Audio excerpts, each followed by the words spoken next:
ഒരു ട്രാവൽ ഏജൻസിയിൽ ജോലിക്കായിട്ട് വന്നു. ജോലി ചെയ്യുന്നതിന് വേളയിൽ മെട്രോ സ്റ്റേഷനിൽ ഒരു ദിവസം നമ്മുടെ എയർപോർട്ട് മെട്രോ സ്റ്റേഷനിൽ ഇരിക്കുമ്പോൾ ഈ നട്ടുച്ചയ്ക്ക് നല്ല ചൂടിന്റെ സമയത്ത് റെസ്റ്റ് ചെയ്യാൻ വേണ്ടി ഇരുന്നപ്പോൾ ഒരാള് ഒരു ഫോൺ വന്നപ്പോൾ പ്രൈസ് ദി ലോർഡ് എന്ന് പറഞ്ഞിട്ട് ഫോണിൽ സംസാരിക്കാൻ കേട്ടു. ഞാൻ ആ വ്യക്തിയെ ഒന്ന് പരിചയപ്പെട്ടതാണ് ഇന്ന് ഇവിടെ നിൽക്കാനുള്ള അവസരം ദൈവം തന്നത്. ഞാൻ ആ വ്യക്തിയെ പരിചയപ്പെട്ട ആളുടെ പേര് ജോസ് കുട്ടി എന്നാണ്. മുണ്ടക്കയം ആണ് ആളുടെ സ്ഥലം. ആള് കുടുംബവുമായിട്ട് ദൈവ ശുശ്രൂഷ ചെയ്യുന്ന ഒരാളായിരുന്നു. അപ്പൊ ഞാനിങ്ങനെ പരിചയപ്പെട്ടു.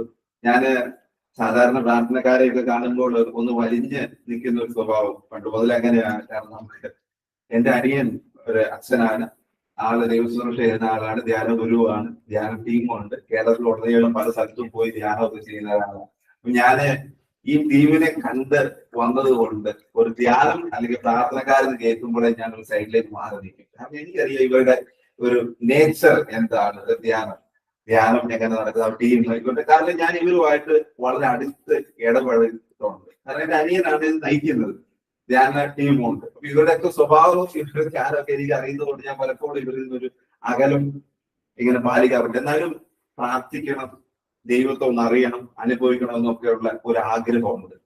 അപ്പോഴാണ് ഈ മെട്രോ സ്റ്റേഷനിൽ വെച്ച് ജോസ് കുട്ടി എന്ന് പറഞ്ഞ ആളെ ഞാൻ ഈ വ്യക്തിയോട് സംസാരിക്കുമ്പോൾ എനിക്ക് മനസ്സിലായ ഒരു കാര്യം, 32 വർഷമായിട്ട് കുടുംബമായിട്ട് ദൈവ ശുശ്രൂഷ ചെയ്യുക, ജോലിയൊന്നുമില്ല, ദൈവത്തിന് വേണ്ടി ശുശ്രൂഷ ചെയ്യുക. ഞങ്ങൾ പരിചയപ്പെട്ടു, ഇടയ്ക്ക് കാണാൻ തുടങ്ങി, സംസാരിക്കാൻ തുടങ്ങി. ഈ വ്യക്തിയിൽ ഒരു പ്രത്യേകത ഞാൻ കണ്ടത്, ഈ വ്യക്തി ഇടയ്ക്ക് പറയും, എന്നോട് ദൈവം പറഞ്ഞു ഞങ്ങൾക്ക് നടുവേദനയുണ്ട്, നിന്റെ കാര്യം ഇന്ന് ദൈവം പറഞ്ഞു തരുന്നത്. ഞങ്ങൾ വേറെ ആരെങ്കിലും അടുത്തോടെ പോകുമ്പോഴായിരുന്നു ആരോട് വിളിച്ചിട്ട്, നിനക്ക് ഷോൾഡർ പെയിൻ ഉണ്ടല്ലോ, നിനക്ക് ഇന്ന അസുഖം ഉണ്ടല്ലോ, നിനക്ക് ഇന്ന സ്ഥലത്ത് ജോലി പറഞ്ഞു, നിനക്ക് വീട്ടിൽ ഉണ്ടല്ലോ. ഇതൊക്കെ ആള് പറഞ്ഞു കേട്ടപ്പോ ഞാൻ പലപ്പോഴും വിളിച്ചത് എങ്ങനെയാണ് നടക്കുന്നത്. ഇങ്ങനെ ഒരു ദൈവത്തെ ഞാൻ കണ്ടില്ല ഇതുവരെ. നമ്മളോട് സംസാരിക്കുന്ന ഒരു ദൈവത്തെ നമ്മൾ ഇതുവരെ കണ്ടുമുട്ടിയിട്ടില്ല. ആ ദൈവം പറഞ്ഞു തരുന്നു, അത്രേ ഉള്ളൂ. ഞങ്ങൾ ഭയങ്കര ക്ലോസ് ഫ്രണ്ട്സ് ആയി. അപ്പൊ ഞാൻ എപ്പോഴും യാത്ര ചെയ്യുന്ന സമയത്ത് ഞങ്ങൾ ഒരുമിച്ച് പല സ്ഥലത്തും പോകാൻ തുടങ്ങി. അവിടെ എല്ലാം എനിക്ക് മനസ്സിലായ ഒരു കാര്യമുണ്ട്, ദൈവം എപ്പോഴും സംസാരിച്ചു കൊണ്ടിരിക്കും. ഞാൻ പറഞ്ഞു എനിക്കിത് എങ്ങനെയെങ്കിലും ഒന്ന് അറിയണം, ദൈവം സംസാരിക്കുന്നത്. അപ്പൊ ഞാൻ എപ്പോ ചോദിച്ചാലും പുള്ളി പറയും ആ ദൈവം പറഞ്ഞു, അത്ര ഉള്ളൂ, ദൈവം പറഞ്ഞു. 2020 ഒരു ദിവസം ഞങ്ങൾ രാത്രി ഒരു 9 മണിയായപ്പോൾ യാത്ര ആ വ്യക്തി അടുത്ത് കൊണ്ടുവന്ന് വീടിന്റെ അവിടെ കൊണ്ടുവന്ന് വണ്ടി നിർത്തി പുള്ളി ഇറക്കുമ്പോൾ ഞാൻ ചോദിച്ചു, അവസാനമായിട്ട് ചോദ്യം, എനിക്കിപ്പോൾ അറിയാൻ ആഗ്രഹമുണ്ട്, എങ്ങനെ ദൈവം സംസാരിക്കണം. അപ്പോൾ എനിക്ക് ശരിക്കും അറിയാൻ ആഗ്രഹമുണ്ട് എങ്ങനെയാണ് ദൈവം സംസാരിക്കുന്നത്. അപ്പൊ എന്നോട് പറഞ്ഞു തരാം, നീ ഒരു വണ്ടി വീടിന്റെ അവിടെ നീ ഫോൺ ഓഫ് ആക്കി വെച്ചിട്ട് 1.5 മണിക്കൂർ ദൈവത്തിന്റെ കർത്താവിനോട് പറയണം, ദൈവമേ എന്നോട് സംസാരിക്കും. ഇങ്ങനെ പറയാൻ പറഞ്ഞു, ദൈവമേ എന്നോട് സംസാരിക്കും. അപ്പൊ ദൈവം എന്നോട് സംസാരിക്കും. ഞാൻ ചോദിച്ചു, ഇതാണ് കഴിഞ്ഞ 8 വർഷമായിട്ട് ഞാൻ ചോദിക്കുന്നത്, ഞാൻ ചോദിച്ചുകൊണ്ടിരിക്കുക സംസാരിക്കുന്നത്. അപ്പോഴാണ് ഈ ഒരു കൊച്ചു കാര്യം പറഞ്ഞത്, നീ ഒന്ന് മൊബൈൽ ഓഫ് ചെയ്ത് വണ്ടിയിൽ സമാധാനത്തോടെ ഇരുന്ന് കർത്താവോട് പറ, നിന്നോട് സംസാരിക്കാൻ ദൈവം നിന്നോട് സംസാരിക്കും. ഞാന് വീട്ടിന്റെ അവിടെ കൊണ്ട് വണ്ടി നിർത്തി വൈകിട്ടോട് പറഞ്ഞു, ഞാന് പേടിക്കൊന്നും വേണ്ട, ഞാൻ മൊബൈൽ ഓഫ് ചെയ്യുവാണ്, നമ്മൾ കുറച്ച് സമയം പ്രാർത്ഥിക്കാൻ വേണ്ടി ഇരിക്കുകയാണ്, അതുകൊണ്ട് ക്ഷമയോടെ ആയിരുന്നാൽ മതി. ഞാൻ പ്രാർത്ഥിക്കാൻ വേണ്ടി ദൈവസന്നിധിയിൽ കർത്താവോട് പറഞ്ഞു, ദൈവം എന്നോട് സംസാരിക്കണം. ഒരു 20 മിനിറ്റ് ദൈവസന്നിധി ഇരുന്ന് കഴിഞ്ഞപ്പോൾ ഞാൻ കാണാത്ത പല വിഷൻ എന്റെ മുമ്പിൽ കാണാൻ തുടങ്ങി. ഞാനിതുവരെ കണ്ടിട്ടില്ലാത്ത പല കാര്യങ്ങൾ എന്റെ മുമ്പിൽ കണ്ടു. അവിടെ എനിക്ക് പെട്ടെന്നൊരു ഭയം തോന്നി. കാരണം ഇന്നോടെ കാണാത്ത കാര്യങ്ങൾ നമ്മൾ കാണുന്നു. ഞാൻ അവിടെ വണ്ടിയിൽ നിന്ന് ഇറങ്ങി വീട്ടിൽ പോയി. പിറ്റേ ദിവസം രാവിലെ ഈ ബ്രദറിനെ വിളിച്ചിട്ട് പറഞ്ഞ് എനിക്കൊന്ന് നേരിട്ട് കാണണം. അപ്പൊ പുള്ളി പറഞ്ഞു, ഞാൻ 8 മണിയാകുമ്പോൾ പോകും, അതും മുമ്പേ വന്നോളാം. ഞാൻ 7 ആകുമ്പോഴത്തേക്ക് കൊണ്ട് വീട്ടിനടുത്ത് ചെന്നു. എന്നോട് ചെന്ന് പറ്റി. ഞാൻ പറഞ്ഞു, പ്രാർത്ഥിച്ചിട്ട് ഇരുന്നപ്പോൾ എന്നെ ഇങ്ങനെ ദൈവം കാണിച്ചു. അപ്പൊ എന്നോട് ദൈവത്തിനോട് സംസാരിച്ചു. ഇത്ര കാര്യമുണ്ട്, ദൈവം എന്നോട് സംസാരിച്ചു. അപ്പൊ അതിന്റെ മീനിങ് പറഞ്ഞു തന്നു, അതിന്റെ അർത്ഥം പറഞ്ഞു തന്നു. അന്ന് മുതൽ ഇന്ന് വരെ ഏത് വിഷയത്തെ കുറിച്ച് ചോദിച്ചാലും മറുപടി തരുന്നൊരു ദൈവത്തിനെ കണ്ടു. Praise the Lord. അന്ന് മുതൽ ഇന്ന് വരെ ഏത് വിഷയത്തെ കുറിച്ച്, ഏത് വ്യക്തിനെ കുറിച്ച്, ഏത് കാര്യത്തെ കുറിച്ചും ചോദിച്ചാൽ അതിന് മറുപടി വ്യക്തമായിട്ട് ഒരു തെറ്റ് പോലും വരാതെ 100% പെർഫെക്റ്റോടെ സംസാരിക്കുന്ന ഒരു ദൈവത്തെ ഞാൻ കണ്ടു. അതുകൊണ്ട് ഇന്ന് ഇവിടെ വരെ വന്ന് നിൽക്കാൻ കർത്താവ് അവസരം തന്നത്. 2020 മുതൽ 2024 ആരംഭം വരെയും കഴിഞ്ഞ മാസം വരെയും ഫുൾ ടൈം മിനിസ്ട്രി അങ്ങനെ ഒരു തീരുമാനമെടുത്ത് ഞാൻ ചെയ്യുമായിരുന്നു. ഞാൻ ജോലി ഒന്നൊക്കെ നിർത്തിയിട്ട് മിനിസ്ട്രി ആയിട്ട് ഫുൾ ടൈം ആയിട്ട് വൈഫ് മാത്രം വർക്ക് ചെയ്യുന്നുണ്ടായിരുന്നു. അപ്പം അത് ഞാൻ ഈ മാസം മുതൽ വീണ്ടും വർക്കിലേക്കും കൂടെ ഞാൻ അതാണ് പറയുന്നത്, വർക്കും കൂടെ ചെയ്തുകൊണ്ട് പോകാം. കാരണം ഫ്രീ ഓഫ് കോസ്റ്റ് ആണ്. ഞാൻ ആരുടെ പൈസ മേടിച്ച് ശുശ്രൂഷയില്ല, അത് ഫ്രീ ആണ്. കർത്താവ് എനിക്ക് ഫ്രീ ആയിട്ട് തന്നു, ഞാൻ ഫ്രീ ആയിട്ട് കൊടുക്കും. 24 മണിക്കൂർ അവൈലബിൾ ആണ് പ്രാർത്ഥിക്കാൻ വേണ്ടിയിട്ട്. ഇന്ന് ലോകത്തിന്റെ പല രാജ്യങ്ങളിൽ നിന്ന് ഒത്തിരി ആൾക്കാർ പ്രാർത്ഥിക്കാൻ വേണ്ടി പല വിഷയവുമായിട്ട് പ്രാർത്ഥിക്കാൻ വേണ്ടി വിളിക്കുമ്പോൾ അവർക്കൊക്കെ ദൈവത്തിന്റെ വാക്കുകള്, ദർശനങ്ങള് കൃത്യമായ മറുപടി പറഞ്ഞു കൊടുക്കാൻ എനിക്ക് പറ്റുന്ന ഓർക്കുമ്പോൾ എന്റെ ദൈവത്തെ എത്ര നന്ദി പറഞ്ഞാൽ മതിയാവത്തില്ല. അതിലാണ് നമ്മൾ ദൈവത്തിന് പ്രത്യേകം നന്ദി പറയേണ്ടത്. നമ്മളോട് സംസാരിക്കുന്ന ഒരു ദൈവത്തെ കണ്ടുമുട്ടാൻ കർത്താവിനോട് പറഞ്ഞു, നീ നിന്റെ വീട്ടിൽ പ്രാർത്ഥന തുടങ്ങാൻ. ഞങ്ങൾ കർത്താവ് എനിക്ക് ദൈവവചനം പറയണമെന്ന് ആഗ്രഹമുണ്ട്. അപ്പൊ കർത്താവ് പറഞ്ഞു, നീ വീട്ടിൽ തുടങ്ങും. ഒരു ദിവസം ഞാൻ പ്രാർത്ഥിച്ചുകൊണ്ടിരിക്കുമ്പോൾ എന്റെ ആന്റീനെ കർത്താവിനെ കാണിച്ചു. ഞാൻ രാവിലെ ആന്റിനെ വിളിച്ചു, ആന്റിനെ കർത്താവിനെ കാണിച്ചു. ഞാൻ അതുകൊണ്ടാണ് വിളിച്ചത്. ആന്റി പറഞ്ഞു, ഇന്നലെ രാത്രി ഞാൻ ഉറങ്ങിയിട്ടില്ല. അപ്പൊ ആ വിഷയത്തിനോട് പ്രാർത്ഥിച്ച് അവിടെ വലിയൊരു അനുഭവം ദൈവം പ്രവർത്തിച്ചു. ആ ആന്റിയിൽ നിന്ന് നമ്പർ ഇങ്ങനെ കൈമാറി ഇന്ന് ലോകത്തിൽ പല രാജ്യങ്ങളിൽ ഒത്തിരി ആൾക്കാരെ പ്രാർത്ഥിക്കാൻ വേണ്ടി വിളിക്കുന്നു. അവർക്കെല്ലാം കൃത്യമായ ദൈവിക ദർശനം കൊടുക്കാൻ പറ്റുന്നു. ദൈവത്തിന് നന്ദി. ആ കഥകൾ പറയാൻ പോയാൽ ഒരുപാട്. ഇതിൻ്റെ അകത്ത് എനിക്ക് എന്റെ വിഷൻ സ്നാപകയോഹന്നാന്റെ വിഷൻ പോലെയാണ്. യേശുവിലേക്കുള്ള വഴി കാണിച്ചു കൊടുക്കും. അത് മാത്രമേ ഞാൻ ചെയ്യത്തുള്ളൂ. ഒരു വ്യക്തി യേശുവിന്റെ അടുത്തേക്ക് കടന്നു ചെല്ലാൻ എന്ത് വേണം? അതാണ് എന്റെ പ്രാർത്ഥനയുടെ, എന്റെ ആത്മീയ ശുശ്രൂഷയുടെ വഴി. വേറൊന്നും ഞാൻ പറഞ്ഞു കൊടുക്കത്തില്ല. ഒരു വ്യക്തി, ഏതൊരു വ്യക്തി പ്രാർത്ഥിക്കാൻ വന്നാലും എന്താണ് നിങ്ങളുടെ ജീവിതത്തിൽ യേശു പ്രവർത്തിക്കാത്തതിന്റെ കാരണം? ഏത് വഴിയിലൂടെ യാത്ര ചെയ്താൽ നിങ്ങൾക്ക് യേശുവിനെ കണ്ടെത്താൻ പറ്റും? ഇതാണ് ഞാൻ പറഞ്ഞു കൊടുക്കുന്നത്. ഇന്ന് എന്റെ അമ്മയടക്കം പലരും ഭയങ്കര സന്തോഷത്തോടെ പറയും. ഈ കഴിഞ്ഞ ദിവസം അമ്മ പറയുകയാണ്, ഞാനും പ്രാർത്ഥിച്ചാൽ അർത്ഥം അനുഭവം ചെയ്യാൻ തുടങ്ങി. എന്താണെന്നറിയാം, കഴിഞ്ഞ ഭയങ്കര കാറ്റും മഴയും വന്നു. അപ്പൊ അമ്മ പറഞ്ഞു, മരങ്ങളൊക്കെ ഒടിഞ്ഞു വീഴുക. അമ്മ നേരെ മിറ്റു തുടങ്ങിയിട്ട് പ്രാർത്ഥിച്ചു. അന്നേരം കാറ്റ്. ഇങ്ങനെ പലരും സ്വന്തമായി പ്രാർത്ഥിച്ച് അവരുടെ ജീവിതത്തിൽ വലിയ ദൈവിക ഇടപെടലുകൾ നടക്കുന്നത് കാണാൻ തുടങ്ങി. അതിനാണ് ദൈവത്തിന് നന്ദി പറയാം. സാധാരണ നമ്മളെന്താ പറയുക, പ്രാർത്ഥന പഠിച്ചാലും എന്തേലും വിഷയത്തോടെ എന്നെ വിളിച്ചോളാം. അങ്ങനെ എല്ലാവരും പറഞ്ഞു, എല്ലാ പ്രാർത്ഥനക്കാരും വന്നാ പറഞ്ഞു എന്തേലും വിഷയത്തോടെ അന്ന് എന്നെ വിളിച്ചോളാം. ഞാൻ പറഞ്ഞു, നിങ്ങൾ എല്ലാവരും വിളിക്കേണ്ടത് നിങ്ങൾ തന്നെ ദൈവത്തിൽ പ്രാർത്ഥിക്കണം. നിങ്ങളുടെ പ്രാർത്ഥന കേൾക്കുന്ന ഒരു ദൈവത്തെയാണ് ഞാൻ കണ്ടത്. നമ്മൾ ഓരോരുത്തരെയോ കർത്താവ് വേണ്ടത്. ഒരു പ്രാർത്ഥന ടീമിലോട്ടോ ഒരു പ്രാർത്ഥന ഗ്രൂപ്പിലോട്ടോ ഓടിപ്പോകുന്ന ഒരാളെ ആയിട്ടല്ല ദൈവം എന്നോട് പറഞ്ഞു, നീ വ്യക്തമായിട്ട് നീ എന്നെടുത്ത് വാ, ഞാൻ നിന്റെ കൂടെ നടക്കാം. അങ്ങനെ എല്ലാവർക്കും അനുഗ്രഹം കർത്താവ് കൊടുക്കാൻ തയ്യാറാണ്. നിങ്ങളും ഈ അനുഗ്രഹത്തിലേക്ക് വരണം. അതുകൊണ്ടാണ് ഇന്ന് ഇവിടെ വരാൻ ദൈവം അവസരം തന്നത്. വ്യക്തിപരമായിട്ട് നമുക്ക് ദൈവമായിട്ട് ബന്ധം വേണം. വ്യക്തിപരമായിട്ട് ദൈവവുമായിട്ട് ബന്ധം വേണം. നമ്മളെ കാണുന്ന, നമ്മളെ കേൾക്കുന്ന, നമ്മൾ കൂടെ നടക്കുന്ന, നമ്മളുടെ എല്ലാ കാര്യത്തിൽ ഇടപെടുന്ന ഒരു ദൈവത്തെ നമുക്ക് വേണം. ഇതില്ലാതെ നമ്മൾ എവിടെയോ ഇരിക്കുന്ന ദൈവത്തോട് എന്തോരം പ്രാർത്ഥിക്കുന്നു. ഈ ഒരു ശൈലി മാറാൻ പറ്റിയാൽ നമ്മുടെ ദൈവത്തെ അനുഭവിക്കാൻ പറ്റും. ഞാൻ ഒത്തിരി ആൾക്കാർ പ്രാർത്ഥിക്കൊണ്ട് വിളിക്കും. പലരും പ്രാർത്ഥന കേൾക്കുമ്പോൾ എനിക്ക് പ്രയാസം തോന്നി. ഒരു വ്യക്തി ഒരു പ്രാവശ്യം എന്നെ പ്രാർത്ഥന കൊണ്ട് വിളിച്ചിട്ട് പറയാം, രാവിലെ 8 മുതൽ ഉച്ചയ്ക്ക് 12 മണി വരെ എല്ലാ ദിവസവും പ്രാർത്ഥിക്കും. ഫസ്റ്റ് പ്രാർത്ഥന കൊണ്ട് വിളിച്ച ഒരു ചേച്ചിയാണ്. രാവിലെ 8 മുതൽ ഉച്ചയ്ക്ക് 12 മണി വരെ എല്ലാ ദിവസവും പ്രാർത്ഥിക്കാൻ വേണ്ടിയിരിക്കും. ജീവിത പ്രശ്നങ്ങൾ തീരുന്നില്ല. ഞാൻ വിചാരിച്ചു എന്താ ഇപ്പൊ സംഭവിക്കുന്നത്? പിന്നെ എന്തോ പ്രാർത്ഥിക്കുന്നത്? വിഷയങ്ങൾ ഒന്നിന്മേൽ ഒന്നായിട്ട് കയറി വരിക. പിന്നെ നമ്മൾ പ്രാർത്ഥിക്കുന്നത്. ഞാൻ പറഞ്ഞു, ദൈവത്തെ നമ്മൾ കാണണം, ദൈവത്തെ അറിയണം, ദൈവത്തെ അനുഭവിക്കണം. ഇതില്ലാത്ത ഒരു പ്രാർത്ഥന ജീവനില്ലാത്ത പ്രാർത്ഥന പോലെയാണ്. ഇവിടെ നമ്മൾ പ്രാർത്ഥിക്കുമ്പോൾ ദൈവത്തിന്റെ സാന്നിധ്യം ഇവിടെ വേണം. ഞാൻ ഒരിക്കൽ പ്രാർത്ഥന കർത്താവോട് ചോദിച്ചു, കർത്താവ് പറഞ്ഞിട്ടുണ്ട് 2 or 3 പേര് ഒരുമിച്ചിരിക്കുമ്പോൾ അവരുടെ മധ്യ ഞാനുണ്ടാവും. ഞാൻ കർത്താവോട് ചോദിച്ചു, എന്താ കർത്താവെ, 10 പേരെന്നോ 20 പേരെന്നോ 50 പേരെന്നോ 100 പേരെന്നോ 1000 10,000 ഇല്ല. ഞാൻ ഇങ്ങനത്തെ ബൈബിൾ വായിക്കുമ്പോൾ കിട്ടുന്ന സംശയങ്ങളെല്ലാം ഞാൻ ദൈവത്തോട് അന്നേരത്തിൽ ചോദിക്കും. ദൈവം എനിക്ക് മറുപടി തരണം. ഞാൻ കർത്താവിനോട് പറഞ്ഞൊരു കാര്യമുണ്ട്, മോനെ, എന്റെ നാമത്തിൽ 2 or 3 പേരെ കാണത്തുള്ളൂ. ബാക്കി എല്ലാവരും പല ചിന്തയായിട്ടിരിക്കുന്നവരാണ്. അവരുടെ ഇടയിലേക്ക് എനിക്ക് വരാൻ പറ്റത്തില്ല. നമ്മൾ ഒരു മനസ്സോട് ദൈവസന്നിധിയിൽ ഇരിക്കുമ്പോഴാണ് ദൈവം അവിടെ അത്ഭുതമായിട്ട് ഇറങ്ങി വരുന്നത്. അപ്പോസ്തലന്മാർ ഇരുന്നപ്പോൾ കണ്ടോ, അവിടെ ഭൂമി കുലുങ്ങി. പരിശുദ്ധാത്മാവ് ഇറങ്ങി. അവർ ഒരു മനസ്സോടെ ഇരുന്നു. എന്താ അവർ പറഞ്ഞത്? ഞങ്ങൾക്ക് ശക്തി വേണം, എന്താ? ദൈവത്തെ പ്രഘോഷിക്കാൻ. കണ്ടോ, നമ്മളിരിക്കുമ്പോ നമ്മൾ 10 പേരിരിക്കുമ്പോ 10 വിഷയമുണ്ടല്ലേ? 15 പേർക്ക് 15 വിഷയമുണ്ട്, 100 പേർക്ക് 100 വിഷയമുണ്ട്. ആയിരങ്ങൾ ലക്ഷങ്ങൾ കൂടുമ്പോൾ വിഷയങ്ങൾ ഒരുപാടാണ്. ഞാൻ പല പ്രാർത്ഥന വീട്ടിൽ കണ്ടുകളുണ്ട്. നമ്മൾ ഈ പാത്രത്തിലൊക്കെ കൊണ്ടുവന്ന് വെക്കും, താഴെ ബക്കറ്റിൽ ഒപ്പിക്കാട്ട്. എനിക്ക് ഭയങ്കര പ്രയാസം തോന്നുന്നു. കർത്താവേ, എന്തോ ഒരു കഷ്ടമാണ് നമ്മളൊക്കെ പ്രാർത്ഥിക്കേണ്ടിയിരിക്കുന്നത്.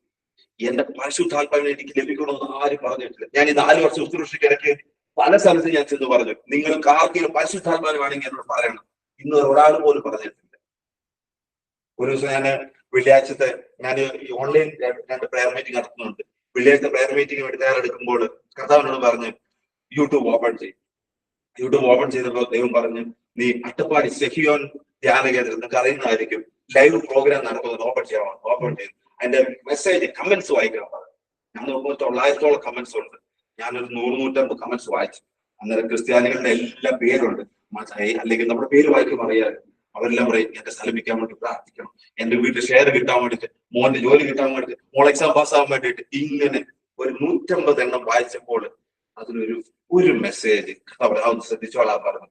ഒരു ഹൈന്ദവയായ സ്ത്രീ എഴുതിയിരിക്കുക, എനിക്ക് ഈ ദൈവസ്നേഹം അറിയാൻ, പരിശുദ്ധാത്മാവിനെ ലഭിക്കാൻ വേണ്ടി നിങ്ങൾ പ്രാർത്ഥിക്കണം. കർത്താവ് പറയുക, ഈ 900 മെസ്സേജിൽ ഒറ്റ മെസ്സേജ് കർത്താവ് ആഗ്രഹിക്കുന്നുള്ളൂ. നമ്മളൊക്കെ എന്തിനു വേണ്ടിയാ ദിവസം ഇരിക്കുന്നു? നമ്മളൊക്കെ എന്തിനു വേണ്ടി പ്രാർത്ഥിക്കാൻ വേണ്ടിയിരിക്കുന്നു? എന്റെ ദൈവത്തെ ഞാൻ കണ്ടു, കേട്ടു, അറിഞ്ഞു, അനുഭവിച്ചു എന്ന് നിങ്ങൾ ഈ ഭൂമിയിൽ ജീവിതത്തിൽ പറയുന്നില്ലെങ്കിൽ നമ്മുടെ ക്രിസ്ത്യ വിശ്വാസം അടിസ്ഥാനരഹിതമായി പോയി. ഒരു പ്രാർത്ഥനയല്ല നമുക്ക് വേണ്ടത്, കൂടെ നടക്കുന്ന ദൈവത്തെ വേണം. വളരെ കർത്താവ് ഒരിക്കൽ എന്നോട് പറഞ്ഞു, മോനെ എങ്ങനെ ദൈവത്തെ അറിയാൻ? കണ്ടറിയുന്നുണ്ട്, കേട്ടറിയുന്നുണ്ട്, പ്രസംഗത്തിലൂടെ അറിയുന്നുണ്ട്. അങ്ങനെ പല അറിവുകൾ. എന്നാൽ കർത്താവ് പറഞ്ഞു, നീ രുചിച്ചറിയണം. നീ രുചിച്ചറിയണം. എങ്ങനെ അറിയുന്നത്? എന്നോട് കർത്താവ് പറഞ്ഞു, ഒരു ഉദാഹരണം, നീ പഞ്ചസാര കഴിക്കുമ്പോൾ നിനക്ക് ടേസ്റ്റ് അറിയും. നീ ആ ടേസ്റ്റ് അനുഭവിച്ചിട്ടുണ്ടെങ്കിൽ നീ മറ്റുള്ളവരോട് എന്ത് പറയും? പഞ്ചസാര നല്ല മധുരമാണെന്ന് പറയും. നീ കഴിക്കാതെ വേറൊരിടത്ത് കഴിച്ചിട്ട് പറഞ്ഞാൽ എന്ത് ചെയ്യും? മധുരം ഉണ്ട് പറയും. അപ്പൊ വേറൊരാൾ വന്നിട്ട് പറയാം, ഇച്ചിരി കമർപ്പൂടെ ഉണ്ടെന്ന് പറയാം. നീ എന്ത് പറയും? ഇച്ചിരി കമർപ്പും ഉണ്ട്, മധുരവും ഉണ്ടെന്ന് പറയും. കാരണം എന്താ? നീ അറിഞ്ഞിട്ടില്ല. കർത്താവിനോട് പറഞ്ഞ ആദ്യം എന്ത് വേണം? നീ അറിയണം നിന്റെ ദൈവം ആരാണെന്ന്. അത് കേട്ടിട്ടല്ല, കണ്ടിട്ടല്ല, രുചിച്ചറിയണം. കാരണം പറയുന്ന ആൾക്കാർക്ക് പ്രസംഗിക്കാൻ കഴിവുള്ള ആൾക്കാരെല്ലാം പ്രസംഗിക്കും. അപ്പൊ അത് കറക്റ്റാണോ അല്ലെന്ന് അറിയത്തില്ല. എങ്ങനെ അറിയാൻ പറ്റും? നമ്മളിൽ ദൈവത്തെ ഫീൽ ചെയ്യുമ്പോൾ, എന്റെ കൂടെ നടക്കുന്ന ഒരു ദൈവം. ദാവീദ് അങ്ങനല്ലേ പറഞ്ഞത്, ഇടത്തോട്ട് തിരിയണോ വലത്തോട്ട് തിരിയണോ ദൈവം പറയും. യുദ്ധത്തിന് പോണോ വേണ്ടയോ എന്ന് ആര് പറയും? ദൈവം പറയും. ജയിക്കോ ജയിക്കില്ലോ ദൈവം പറയും. എക്സാം എഴുതാൻ വേണ്ടത് കർത്താവ് പറയും. ഈ ജോലിക്ക് വേണോ പോണ്ടോ എന്ന് കർത്താവ് പറയും. എന്റെ ജീവിതത്തിൽ എല്ലാ കാര്യവും ദൈവത്തോട് ചോദിച്ചിട്ട് ചെയ്തോളൂ. ഞാൻ ഈ ചോദ്യങ്ങൾ കർത്താവോട് എല്ലാവരും ബൈബിൾ വായിക്കുമ്പോഴാണ് ആയിക്കോട്ടെ, ഏത് കാര്യത്തായിക്കോട്ടെ ദൈവത്തോട് ചോദിക്കും. എന്ത് ഡൗട്ട് ഉണ്ടെങ്കിലും ദൈവത്തോട് ചോദിക്കും. ദൈവമാണ് നമ്മളെ ഗൈഡ് ചെയ്യേണ്ടത്. അല്ലാതെ നമ്മളെടുത്ത് തീരുമാനം പലപ്പോഴും പാളിപ്പോകും. അവസാനം എനിക്ക് കുറെ പേര് പ്രാർത്ഥനയോട് വരും, ഒരു രക്ഷയില്ല, ഇനി എന്തൊന്നും നടത്തില്ല. എന്ത് പറ്റി? നമ്മളോട് സംസാരിക്കുന്ന ദൈവത്തിലേക്ക് നമ്മൾ എത്തിയിട്ടില്ല. നമ്മൾ ചെല്ലുന്ന ആളെ പ്രാർത്ഥിക്കുന്ന ഒരാളായിട്ട് ഇപ്പൊ എന്റെ അടുത്ത് ആൾക്കാർ ഇങ്ങനെ ചോദിക്കും, ബ്രദർ ഒന്ന് പറഞ്ഞു തരാമോ, ഞങ്ങൾ എന്ത് ചെയ്യണം? ഞാൻ ദൈവത്തിന്റെ ആത്മാവിനാൽ നയിക്കപ്പെടുന്നവരല്ലെങ്കിൽ ഞാൻ പറഞ്ഞു കൊടുക്കുന്നത് അവരെ കുഴിയിൽ വീഴ്ത്താൻ വേണ്ടിയിട്ടായിരിക്കും. ഈ കഴിഞ്ഞ ദിവസം ഇതേപോലെ സംഭവം, എന്റെ വീടിന്റെ അടുത്തുള്ള ഒരു സഹോദരി എന്നെ പ്രാർത്ഥിക്കാൻ വിളിച്ച വിഷയം എന്ന് പറഞ്ഞാൽ കെയർഫുള്ളായിട്ടിരിക്കണം, ഇത് കെയർഫുള്ളായിട്ടിരിക്കണം, പരിശുദ്ധാത്മാവ് സംസാരിക്കുന്ന ടൈമാണ്. കൊച്ചു ചോദിക്കും പരിശുദ്ധാത്മാവ്, അത് ആൻസർ കൊടുക്കണം. നമ്മൾ വളരെ ശ്രദ്ധയായിരിക്കണം. ദൈവത്തിന്റെ സന്നിധിയായിരിക്കണം. ദൈവത്തിന്റെ സാന്നിധ്യമുള്ള സ്ഥലം എപ്പോഴും നമ്മൾ കെയർഫുൾ ആയിട്ടിരിക്കണം. കർത്താവിനെ സൂക്ഷിക്കും. കർത്താവ് പറഞ്ഞിട്ടല്ലേ, നമ്മൾ ദേവാലയമാണ്. നമ്മൾ മോശയെ വിളിച്ചപ്പോ കർത്താവ് പറഞ്ഞത് എന്താ? മുൾച്ചെടിയിൽക്കിടയിൽ തീ കത്തിക്കൊണ്ടിരിക്കുക. കർത്താവ് ആ ചെരുപ്പ് കൊണ്ട് അയച്ചു മാറ്റി. നീ നിൽക്കുന്ന സ്ഥലം വിശുദ്ധമാണ്. നീ എവിടെ ഞാൻ ഉണ്ടോ അവിടെ വിശുദ്ധമാണ്. നമുക്കൊന്നും അറിയത്തില്ല. അവിടെ നമ്മൾ എന്തൊക്കെയോ ചെയ്തു കൂട്ടും. ദൈവം പ്രാർത്ഥിക്കാൻ വേണ്ടി ഇരിക്കുന്ന സ്ഥലം, അത് ഏത് സ്ഥലമാണെങ്കിലും അത് വിശുദ്ധമാണ്. അത് മുൾച്ചെടി ആയിക്കോട്ടെ, ഒത്തിരി പ്രശ്നങ്ങൾ നടുവിലായിക്കോട്ടെ, പ്രാർത്ഥിക്കാൻ വേണ്ടി ഇരിക്കുമ്പോൾ നമ്മൾ ശ്രദ്ധയോടെ ദൈവത്തിന്റെ ഇരിക്കണം. ഞാൻ ഈ വചനം വായിച്ചപ്പോൾ കർത്താവ് എന്നോട് പറഞ്ഞു, എന്തുകൊണ്ടാണ് നമ്മൾ ശബ്ദം കേൾക്കാത്തത്? കർത്താവിന്റെ ശബ്ദം കേൾക്കാത്തത് അറിയാമോ? ഞാൻ ഒരു ദിവസം വായിച്ചപ്പോൾ ബൈബിളിൽ ഇങ്ങനെ എഴുതി വെച്ചിരിക്കുക, നിങ്ങൾ ദേവാലയത്തേക്ക് പോകുമ്പോൾ എങ്ങനെ പോകണം? ദേവാലയത്തിൽ പോകുമ്പോൾ എങ്ങനെ പോകണം? എന്താ പറയുക? നിങ്ങൾ സൂക്ഷ്മതയോടെ പോകണം. നമ്മളൊരു വിവാഹത്തിന് പോകുമ്പോൾ എങ്ങനെ പോകും? നല്ല ഡ്രസ്സൊക്കെ ഇട്ട് നല്ല ഏറ്റവും നല്ല സ്പ്രേ ഒക്കെ അടിച്ച് നമ്മളുടെ തൊഴിൽ ഏറ്റവും നല്ല രീതിയിൽ ഒരുക്കി പോകും. നമ്മളിപ്പോ ഒരു മിനിസ്റ്ററെ കാണാൻ വേണ്ടി പോവാണെങ്കിലും അവർക്കൊരു പ്രോട്ടോകോൾ ഉണ്ട്. നമ്മൾ ഇന്ന ഡ്രസ്സൊക്കെ ഇട്ട് വേണം പോവാൻ. നമ്മളൊരു കോർട്ടിൽ പോവാണെങ്കിലോ അതിനൊരു നിയമവും വഴിയുണ്ട്, അങ്ങനെ പോകത്തുള്ളൂ. അതുപോലെ കർത്താവിന്റെ സ്ഥലത്തിലേക്ക് പോകുമ്പോൾ മാത്രം നമുക്ക് ഒരു പ്രോട്ടോകോൾ ഇല്ല. നമുക്ക് പറ്റുന്ന ഡ്രസ്സ് ഇട്ട് പറ്റുന്ന പോലെ കുളിക്കാൻ പറ്റിയ കുളിച്ചു, നമ്മൾ ഒരു ശ്രദ്ധയില്ലാതെ പോകുന്നത്. കർത്താവ് പറഞ്ഞു, നീ എന്റെ സന്നിധിയിലേക്ക് വരുമ്പോൾ ശ്രദ്ധയോടെ വരണം, സൂക്ഷ്മതയോടെ വരണം, നിന്നെ പരിശോധിക്കണം. നമ്മൾ ഓർത്തെ പരിശോധിക്കണം. എന്താ പരിശോധിക്കേണ്ടത്? നമ്മൾ പ്രാർത്ഥിക്കാൻ വേണ്ടി പോവുകയാണ്. നമ്മുടെ ദൈവത്തിന്റെ സന്നിധിയിലേക്ക് കടന്നു പോകുന്നത് എന്റെ പ്രാർത്ഥന എന്റെ കർത്താവ് കേൾക്കൂ ഇല്ലയോ? അതുകൊണ്ടാണ് പറഞ്ഞത്, നിങ്ങൾ പോകുമ്പോൾ സഹോദരന് നിന്നോട് എന്തെങ്കിലും വൈരാഗ്യം ഉണ്ടെങ്കിൽ എന്ത് ചെയ്യണം? നീ ബലിവസ്തോടെ വെക്കണം. കാരണം ബലിവസ്തു വേസ്റ്റ് ആക്കാൻ കർത്താവ് ഇഷ്ടമില്ല, അത് വേസ്റ്റായി കളയുന്ന കാര്യമില്ല. നിന്റെ സഹോദരന് നിന്നോട് എന്തെങ്കിലും വൈരാഗ്യം ഉണ്ടെങ്കിൽ, നമുക്കുണ്ടെങ്കിലല്ല പറഞ്ഞത്, നമുക്കുണ്ടെങ്കിലല്ല, അവന് നമ്മളോട് വൈരാഗ്യം ഉണ്ടെങ്കിൽ എന്ത് വേണം? നിങ്ങൾ ബലിവസ്തു അവിടെ വെക്കണം. എന്നിട്ട് ദൈവസന്നിധിയിലേക്ക് പോകുന്നതിന് മുമ്പ് അവനോട് രമ്യതപ്പെടണം, എന്നാലേ ബലി സ്വീകരിക്കത്തുള്ളൂ. അതുകൊണ്ട് ഒരു പ്രാർത്ഥനയ്ക്ക് വരുമ്പോൾ എപ്പോഴും ഓർത്തോണം, എന്റെ പ്രാർത്ഥന ദൈവം കേൾക്കുവോ ഇല്ലയോ? എന്റെ പ്രാർത്ഥന കേൾക്കാതിരിക്കാൻ എന്റെ കർത്താവിന്റെ സന്നിധിയിൽ എന്തെങ്കിലും കാരണം എന്റെ ജീവിതത്തിൽ ഉണ്ടെങ്കിൽ അത് മാറ്റി നിങ്ങൾ പ്രാർത്ഥിച്ചാൽ, എവിടെ ഇരുന്ന് പ്രാർത്ഥിച്ചാലും അവിടെ വന്ന് നിങ്ങൾ കൂടെ നിൽക്കുന്ന ഒരു ദൈവം, നിങ്ങളോട് സംസാരിക്കുന്ന ഒരു ദൈവത്തെ നിങ്ങൾക്ക് കാണാൻ പറ്റും. ഇല്ലെങ്കിൽ നമ്മളിവിടെ ജീവിച്ച് പ്രാർത്ഥിച്ച് ഇങ്ങനെ കടന്നു പോകും. രണ്ടാമത്തെ പറഞ്ഞൊരു കാര്യമുണ്ട്, ദേവാലയത്തിലേക്ക് ചെല്ലുമ്പോൾ അടുത്തോട്ട് ചെല്ലണം. നമ്മൾ വിചാരിക്കുന്ന പള്ളി ചെല്ലുമ്പോൾ ഏറ്റവും മുന്നേ കയറിയിരിക്കണം. കർത്താവ് അതല്ല, നിന്റെ ഹൃദയം എന്റെ അടുത്തോട്ട് വരണം. ബാക്കിയെല്ലാം ഉണ്ടായിട്ട് കാര്യമില്ല, നിന്റെ ഹൃദയം എന്റെ അടുത്തോട്ട് വരണം. എങ്ങനെയാ അടുത്തോട്ട് ചെല്ലാൻ പറ്റുക? സൂക്ഷ്മതയോടെ ആണെങ്കിൽ അടുത്തോട്ട് ചെല്ലാൻ പറ്റത്തുള്ളൂ. നമ്മൾ ശ്രദ്ധയില്ലാതെ എന്തെങ്കിലുമൊക്കെ ചെയ്ത് കൂട്ടിയിട്ട് പ്രാർത്ഥിക്കാൻ വേണ്ടി ചെല്ലുന്നെങ്കിൽ നമ്മുടെ ഹൃദയം ദൈവത്തിൽ പോകത്തില്ല. എവിടെ പോകും? ഇങ്ങനെ ഇരുന്ന് ആലോചിക്കും. നമ്മൾ പ്രാർത്ഥിക്കാൻ വേണ്ടി ഇരുന്നപ്പോൾ പ്രാർത്ഥന ചെല്ലുമ്പോൾ കോഴിയുടെ കൂടെ അടച്ചോ, പട്ടിൽ തുറന്നു വിട്ടോ, എന്ന ജോലിയുടെ കാര്യങ്ങളും ബിസിനസ് കാര്യം ഇതെല്ലാം നമ്മുടെ മൈൻഡിൽ കൂടെ കറങ്ങിക്കൊണ്ടിരിക്കും.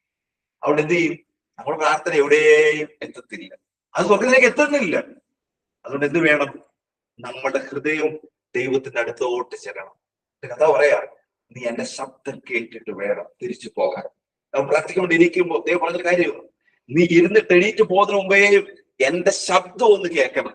നമ്മളെ റേഡിയോ പോലെയാണ്, അല്ലെ ടി വി പോലെയാണ്, പ്രോഗ്രാം സെറ്റ് ചെയ്ത് വെച്ചിരിക്കുക. നമ്മൾ പ്രാർത്ഥനയ്ക്ക് ഇരുന്നു പഠിച്ചത് ആടുകൂടിയേ നമ്മൾ ഒറ്റ പ്രാർത്ഥന, ഒരു മണിക്കൂർ നമ്മൾ കർത്താവിനോട് പടപടയെ പറഞ്ഞു, നമ്മുടെ ആവശ്യങ്ങൾ പറഞ്ഞു നമ്മൾ എണീറ്റ് പോവാം. കർത്താവ് ഒരു ദിവസം പറഞ്ഞു, ഞാൻ ഇവിടുന്ന് എണീറ്റിട്ട് നിന്റെ അടുത്തോട്ട് വരാൻ വേണ്ടി തുടങ്ങിയതുള്ളൂ, അപ്പോൾ നീ അടിച്ചു പോയാൽ ഞാൻ എങ്ങനെ സംസാരിക്കുന്നു?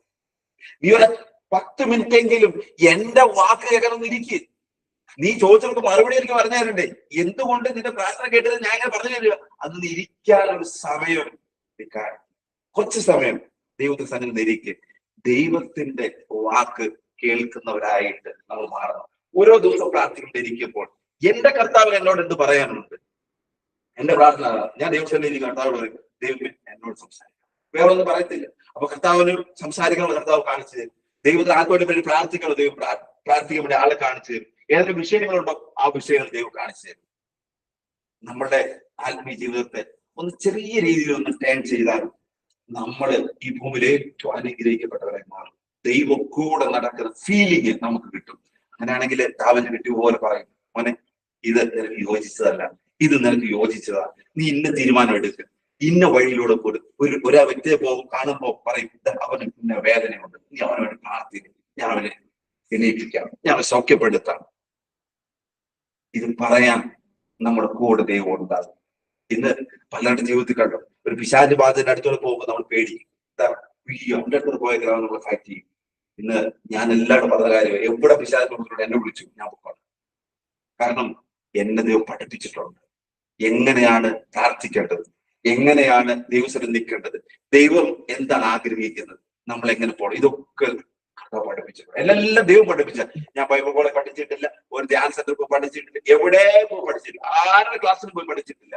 എന്നെ ദൈവം പഠിപ്പിക്കും, എല്ലാ ദിവസവും പഠിപ്പിക്കും. ഒരാളെ പ്രാർത്ഥിക്കോട്ട് വിളിക്കുമ്പോൾ ദൈവം പഠിപ്പിക്കുക. ഇങ്ങനെ പഠിപ്പിക്കുന്ന, നമ്മളോട് സംസാരിക്കുന്ന ദൈവത്തെ, പരിശുദ്ധാത്മാവിനെ ലഭിക്കുമ്പോൾ നമ്മൾ അനുഗ്രഹീതരായി. നമ്മുടെ പ്രാർത്ഥനാ വിഷയത്തിലേക്ക് വരാം. നിയമാവർത്തന പുസ്തകം 11-ാമത്തെ അധ്യായമാണ് ഇന്നത്തെ നമ്മുടെ പ്രാർത്ഥനാ വിഷയം. നിയമാവർത്തന പുസ്തകം 11-ാമത്തെ അധ്യായം. അതില് ഇങ്ങനെ എഴുതിയിരിക്കുന്നു, 2-ാമത്തെ പാർട്ടില് അനുഗ്രഹം ശാപം. നമ്മള് ഇത് ഒന്നും എടുക്കണമെന്നില്ല, നമ്മൾ ശ്രദ്ധിച്ചാൽ മതി. ഇത് എടുക്കാൻ പോകണ്ട, നമ്മുടെ ശ്രദ്ധ അങ്ങ് പോയി പോകും. ഞാൻ പറഞ്ഞത് ശ്രദ്ധിച്ചാൽ മതി. നിയമാവർത്തന പുസ്തകം 11-ാം അധ്യായത്തിന് 2-ാമത്തെ പാദത്തിൽ ഇങ്ങനെ എഴുതിയിരിക്കുന്നു, അനുഗ്രഹം ശാപം. നമ്മുടെ ജീവിതം നോക്കിക്കേ, നമ്മൾ അനുഗ്രഹം എന്ന് പറഞ്ഞ എന്താ? എന്നെ ഈ കഴിഞ്ഞ കുറച്ച് ആളുകൾക്ക് മുമ്പ് ഒരു ചേച്ചി പ്രാർത്ഥന വിളിച്ചിട്ട് കുതിരെ എനിക്ക് ഒരു പ്രാർത്ഥന ആവശ്യമായിട്ട് വിളിക്കുന്നത്. പക്ഷേ എന്നെ ദൈവം ഭയങ്കരമായിട്ട് അനുഗ്രഹിച്ചു. എന്താ അനുഗ്രഹിച്ച്? എനിക്ക് വീടില്ലായിരുന്നു, 2 വീട് തന്നു, നല്ല വണ്ടി തന്നു, മക്കൾ 2 പേര് ലണ്ടനിൽ പോയി, 2 പേര് ലണ്ടനിൽ പോയി. ഞങ്ങൾ നല്ലതായിട്ട് ജീവിക്കാൻ പറഞ്ഞത് കഴിഞ്ഞ ആ നാളുകളിലെ കഷ്ടതകളിൽ നിന്ന് കർത്താവ് വിടുവിച്ചു. ഞാൻ ചോദിച്ചു, ചേച്ചി ഇപ്പോഴെന്താ വിഷയം? ഞാൻ പറഞ്ഞിട്ട്, മക്കൾ ലണ്ടനിൽ പഠിക്കാൻ വേണ്ടിയിട്ടാണ് പോയത്, 4 പ്രാവശ്യം എക്സാം എഴുതി തോറ്റുപോയി. ഇനിയും ജയിച്ചില്ലെങ്കിൽ ഞങ്ങൾ കടമെടുത്തിട്ടാണ് പോയത്, വലിയ വിഷയമാവും. കർത്താവ് എന്നോട് പറഞ്ഞു, ആ ചേച്ചി പറഞ്ഞു എന്നാ ഒരു കൂടെ ചോദിക്കാൻ പറഞ്ഞു. ഞാൻ പറഞ്ഞു, ചേച്ചി എന്താ പറഞ്ഞത്? ദൈവം ഞങ്ങളെ അനുഗ്രഹിച്ചു. ഞാൻ വെച്ചാൽ എന്താ അനുഗ്രഹിച്ച്? വീട്, കാർ. അപ്പൊ കർത്താവിനോട് പറഞ്ഞിട്ട്, നീ ഒരു ചോദിക്കും, നിന്റെ ഈ ചേച്ചിയുടെ വീടിന്റെ അടുത്ത് ഹൈന്ദവരായിട്ടുള്ള ആരെങ്കിലും ഉണ്ടോ? മുസ്ലിംസ് ആരെങ്കിലും ഉണ്ടോ? നിരീശ്വരവാദിൽ ആരെങ്കിലും ഉണ്ടോ ചോദിക്കാൻ പറഞ്ഞു. ചേച്ചി ഇങ്ങനെ ആരെങ്കിലും ഉണ്ടോ? ഉണ്ട്. കർത്താവ് പറഞ്ഞു, അവർക്ക് 2 വീടുണ്ടോ ചോദിക്കാൻ. അവരുടെ മക്കൾ ലണ്ടനിൽ പോയിട്ടുണ്ടോ ചോദില്. അവരുടെ മക്കൾ അമേരിക്കയിൽ പോയിട്ടുണ്ടോ ചോദില്. അവർ നിങ്ങൾ മേടിച്ച കാട്ടിലും വലിയ കാറ് മേടിച്ചിട്ടുണ്ടോ ചോദിക്കാൻ തോന്നുന്നു. ഉണ്ട്. പിന്നെ എന്താ അനുഗ്രഹം? പിന്നെ പ്രാർത്ഥന നീയും അവർ തമ്മിൽ എന്താ വ്യത്യാസം? എന്താ അനുഗ്രഹം? 2 വീട് കിട്ടുന്നതാണ് അനുഗ്രഹം, കാറ് കിട്ടുന്നതാണ് അനുഗ്രഹം. അതായത് പ്രാർത്ഥിക്കുന്നവന് കിട്ടുന്നു, അല്ലേ? ഹൈന്ദവന് കിട്ടുന്നു, മുസ്ലിമിന് കിട്ടുന്നു, നിരീശ്വരവാദിക്ക് കിട്ടുന്നു. പ്രാർത്ഥിക്കുന്നത് നമുക്കോ? നമ്മളിരുന്ന് പ്രാർത്ഥിച്ച് കിട്ടുന്നു. നമ്മളെ കർത്താവ് അനുഗ്രഹം. ദൈവം ചോദിച്ചു, ഇതാണോ എന്റെ അനുഗ്രഹം? ഇതാണോ അനുഗ്രഹം? എന്തുണ്ട് അവരിൽ നിന്ന് വ്യത്യസ്തമായി ഒരു ക്രിസ്ത്യ വിശ്വാസി എന്ന നിലയിൽ നമുക്ക് അതാണ് അനുഗ്രഹം? അതാ ഞാൻ ചേച്ചി എന്താ വ്യത്യാസം? പ്രത്യേകമായിട്ട് എന്താ ഉള്ള കർത്താവ് ചോദിക്കുന്നത്? പ്രത്യേകമായിട്ട് കുറെ ടെൻഷൻ മാത്രമേ കുറച്ച് കാണൂ. എന്താണ് നമുക്ക് അവരിൽ നിന്ന് വ്യത്യസ്തമായിട്ട് വേണ്ടത്? പരിശുദ്ധാത്മാവ്. പരിശുദ്ധാത്മാവ് നമ്മളിലുണ്ടെങ്കിൽ നമ്മൾ ഇവരിൽ നിന്നെല്ലാം വ്യത്യസ്തരാണ്. അതാണ് അനുഗ്രഹം എന്ന് പറഞ്ഞ കർത്താവ് പറഞ്ഞു. അപ്പൊ നമുക്ക് എന്തെങ്കിലും അനുഗ്രഹം കിട്ടിയിട്ടുണ്ടോ? ഒരു കർത്താവിനോട് ചോദിച്ച ചോദ്യം, ഒരു ദിവസം ഞാൻ പ്രാർത്ഥിച്ചുകൊണ്ടിരുന്നു, നിന്നോട് എനിക്കൊരു കാര്യം ചോദിക്കാറുണ്ട്. അതെ, നീ പ്രാർത്ഥിച്ചിട്ട് ഇതുപോലെ കുറെ കാര്യങ്ങൾ എന്റെ അടുത്ത് മേടിച്ചിട്ടുണ്ടല്ലോ, വീട്, വണ്ടി, ഭാര്യ, 2 മക്കള്, പിന്നെ ഇങ്ങനത്തെ ജോലി കാര്യങ്ങളൊക്കെ. എന്നോട് ചോദിച്ചു, നീ ഇവിടുന്ന് പോരുമ്പോ ഇതിലേതാ കൊണ്ടുവരുന്നത് എന്ന് പറയാമെന്ന് ചോദിച്ചു. ഞാൻ കർത്താവ്, വീട് ഞാൻ അതിന് മുന്നേ ആരെങ്കിലും അടിച്ചു മാറ്റാൻ നോക്കിയിരിക്കുകയാണ്. വണ്ടി ഇപ്പൊ തന്നെ വേറെ ആളെ ഉപയോഗിക്കുന്നു. ഭാര്യ അവള് നല്ലതായിട്ട് ജീവിച്ചാൽ അവള് വരും, അല്ലെ വരത്തില്ല. മക്കള് ഇന്നത്തെ കാലമാണ് കർത്താവ് ഒന്നും പറയാൻ പറ്റത്തില്ല. എന്നോട് ചോദിച്ചു, നീ ഇത്രയും നാള് പ്രാർത്ഥിച്ച് മേടിച്ചത് എന്താ? നീ എന്താ മേടിച്ച് പ്രാർത്ഥിച്ചിട്ട്? എന്നോട് നിന്റെ പ്രാർത്ഥന ഒന്ന് ചേച്ചിയാൽ സമയമായിട്ടുണ്ട്. ഇനി അങ്ങോട്ട് വരുമ്പോ എന്തേലും കൊണ്ടുവരാൻ പറ്റുമെങ്കിൽ ഇന്ന് മുതൽ ഞാനുമായിട്ട് ചോദിക്കും. ഇല്ലെങ്കിൽ നീ അങ്ങോട്ട് വരുമ്പോൾ നിന്റെ കയ്യിലൊന്നും ഉണ്ടാകത്തില്ല, നിന്റെ കയ്യിൽ ഒരു നിക്ഷേപമില്ല, നീ അവിടെ വരണ്ടി വരും. അവിടെ ഒരു കർത്താവ് ചോദിക്കുമ്പോൾ നിന്റെ അടുത്ത് എന്തുകൊണ്ട് ഇത്ര കാലം നീ ഭൂമി ജീവിച്ചതല്ലേ? വീടും ഒക്കെ അവരാര് കൊണ്ടുപോയെന്ന് പറഞ്ഞു. കർത്താവ് അതൊക്കെ ആ പിള്ളേർ കൊണ്ടുപോയടാ. ഇനി നീ വരുമ്പോ എന്ത് കൊണ്ടുവരാൻ പറ്റും അതിനുവേണ്ടി പ്രാർത്ഥിക്കണം. നമ്മുടെ ഈ ഒരു കാഴ്ചപ്പാട്, ദൈവം തരുന്ന കാഴ്ചപ്പാട് നമുക്ക് ഇല്ലാത്തത് കൊണ്ട് നമ്മൾ പ്രാർത്ഥന വേറെ ശൈലിയിലാണ് പോകുന്നത്. അപ്പൊ അനുഗ്രഹം ശാപം, അതാണ് നമ്മൾ പഠിക്കാൻ പോകുന്നത്. കർത്താവ് പറയുക, അനുഗ്രഹം എന്ന് പറയുന്നത് വചനത്തിൽ ഇങ്ങനെ എഴുതിയിരിക്കുക. ഈ അധ്യായത്തിലുണ്ട്, നിങ്ങൾ പിന്നീട് അത് വായിച്ചു നോക്കുമ്പോൾ അറിയാൻ പറ്റും. കർത്താവ് പറയുക, ഇന്നേ ദിവസം നിങ്ങളുടെ മുമ്പിൽ ഞാനൊരു അനുഗ്രഹവും ശാപവും വെക്കുന്നു. ഇന്ന് ഞാൻ നിങ്ങൾക്ക് നൽകുന്ന നിങ്ങളുടെ ദൈവമായ കർത്താവിന്റെ കൽപ്പനകൾ അനുസരിച്ചാൽ അനുഗ്രഹം. എന്താണ് അനുഗ്രഹം?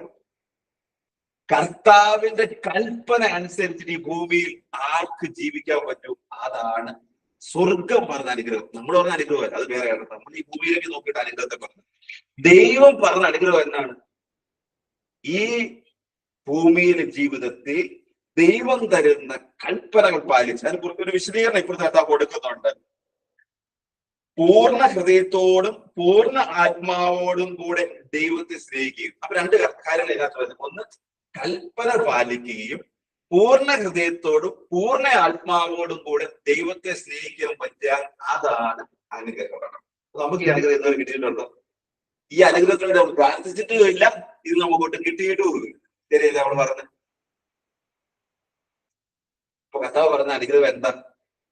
കൽപ്പന പാലിച്ച് ജീവിക്കാൻ പറ്റണം. ദൈവത്തെ പൂർണ്ണ ഹൃദയത്തോടും പൂർണ്ണ ആത്മാവോടും കൂടെ സ്നേഹിക്കാൻ പറ്റണം. ഇതാണ് ഈ ഭൂമിയിലെ അനുഗ്രഹം. പിന്നെ ശാപം എന്താന്ന് പറയുന്ന കാര്യമില്ല അല്ലേ? എന്ത് ശാപം?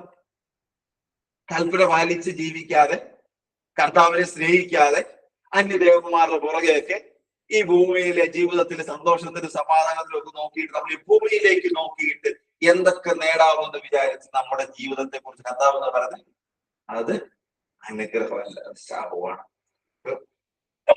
നമ്മുടെ കഴിഞ്ഞ കാലത്ത് ജീവിതത്തിൽ കുറെ പ്രശ്നങ്ങളല്ലേ? ഇന്നുവരെ പ്രാർത്ഥനയൊക്കെ വെറുതെ ആയിപ്പോയി. ഇന്ന് മുതൽ നമ്മൾ പുതിയൊരു പ്രാർത്ഥനയ്ക്ക് വരണം. എന്താ? കർത്താവിന്റെ കൽപ്പന അനുസരിച്ച് ദൈവത്തെ പൂർണ്ണ ഹൃദയത്തോടും പൂർണ്ണ ആത്മാവോടും കൂടെ സ്നേഹിച്ച് ജീവിക്കുന്ന, ദൈവം ആഗ്രഹിക്കുന്ന പോലെ ജീവിക്കുന്ന ഒരു വ്യക്തിയായിട്ട് മാറണം. ഇസ്രായേൽക്കാരെ ഈജിപ്തിൽ നിന്ന് കൊണ്ടുവരുന്ന ഭാഗത്താണ് ദൈവം ഇത് പറയുന്നത്.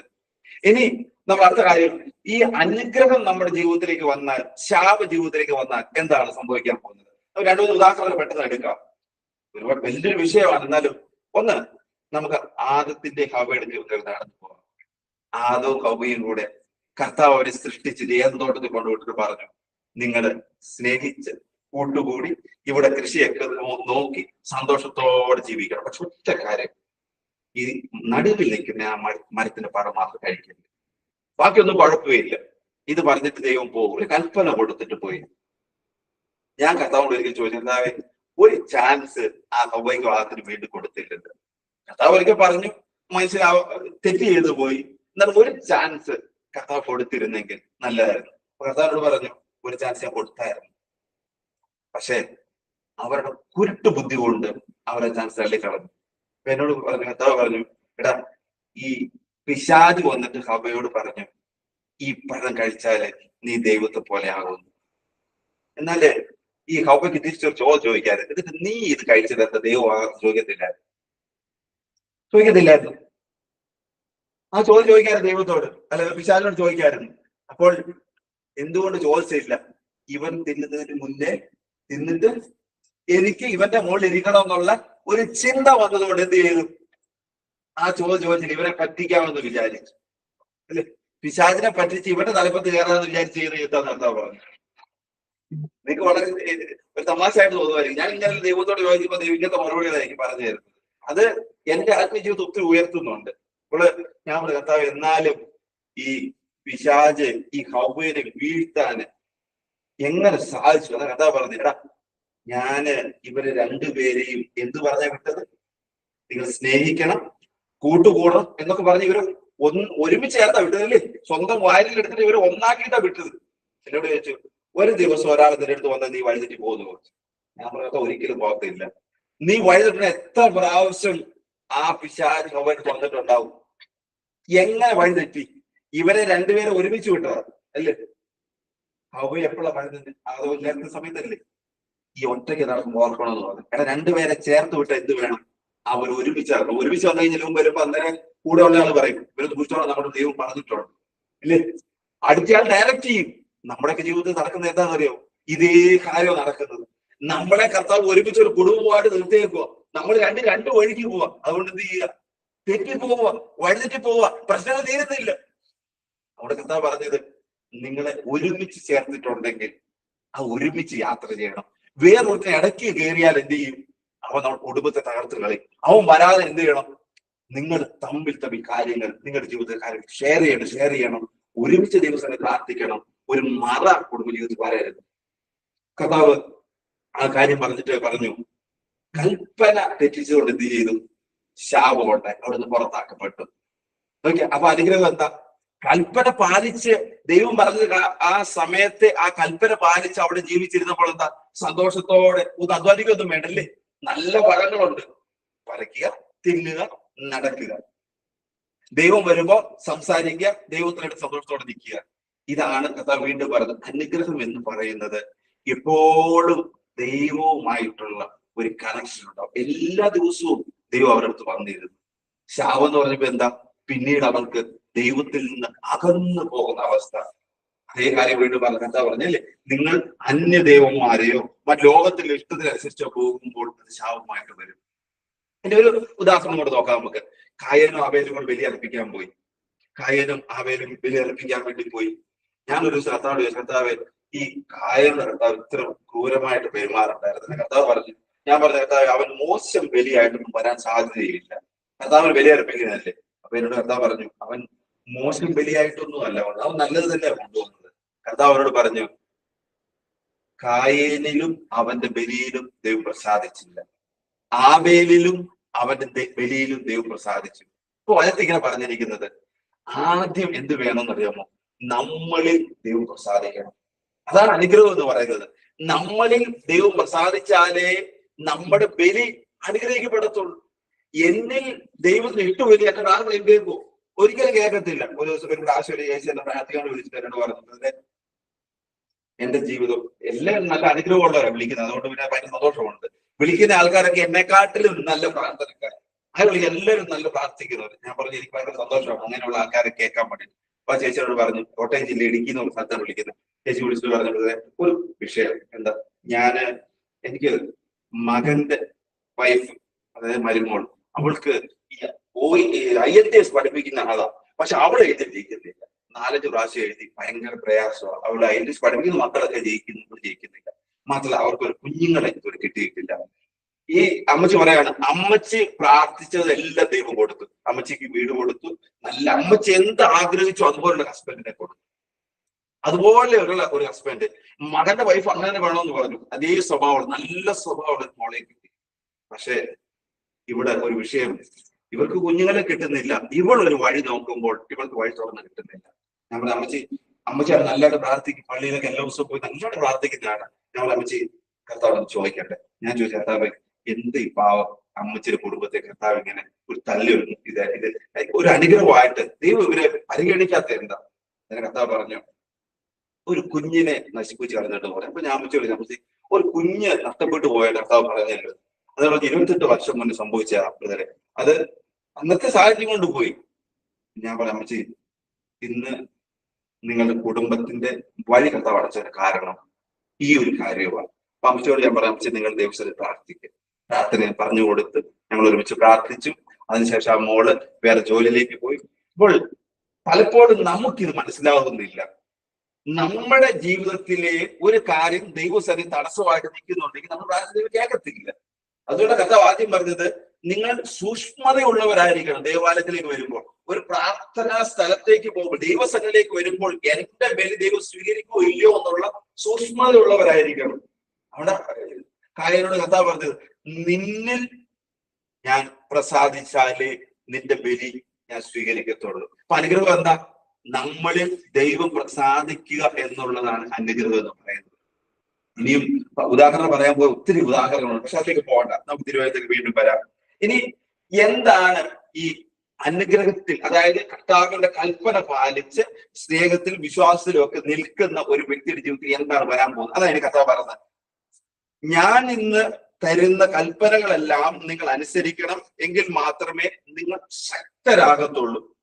നിങ്ങൾ കൈവശമാക്കാൻ പോകുന്ന ദേശം സ്വന്തമാക്കുകയും നിങ്ങളുടെ പിതാക്കന്മാർക്കും അവരുടെ സന്തതികൾക്കുമായി നൽകുമെന്ന് കർത്താവ് ശപഥം ചെയ്ത തേനും പാലും ഒഴുകുന്ന ആ ഭൂമിയിൽ നിങ്ങൾ ദീർഘകാലം വസിക്കാൻ ഇടയാകും. 3 കാര്യങ്ങൾ എന്താ പറഞ്ഞത്?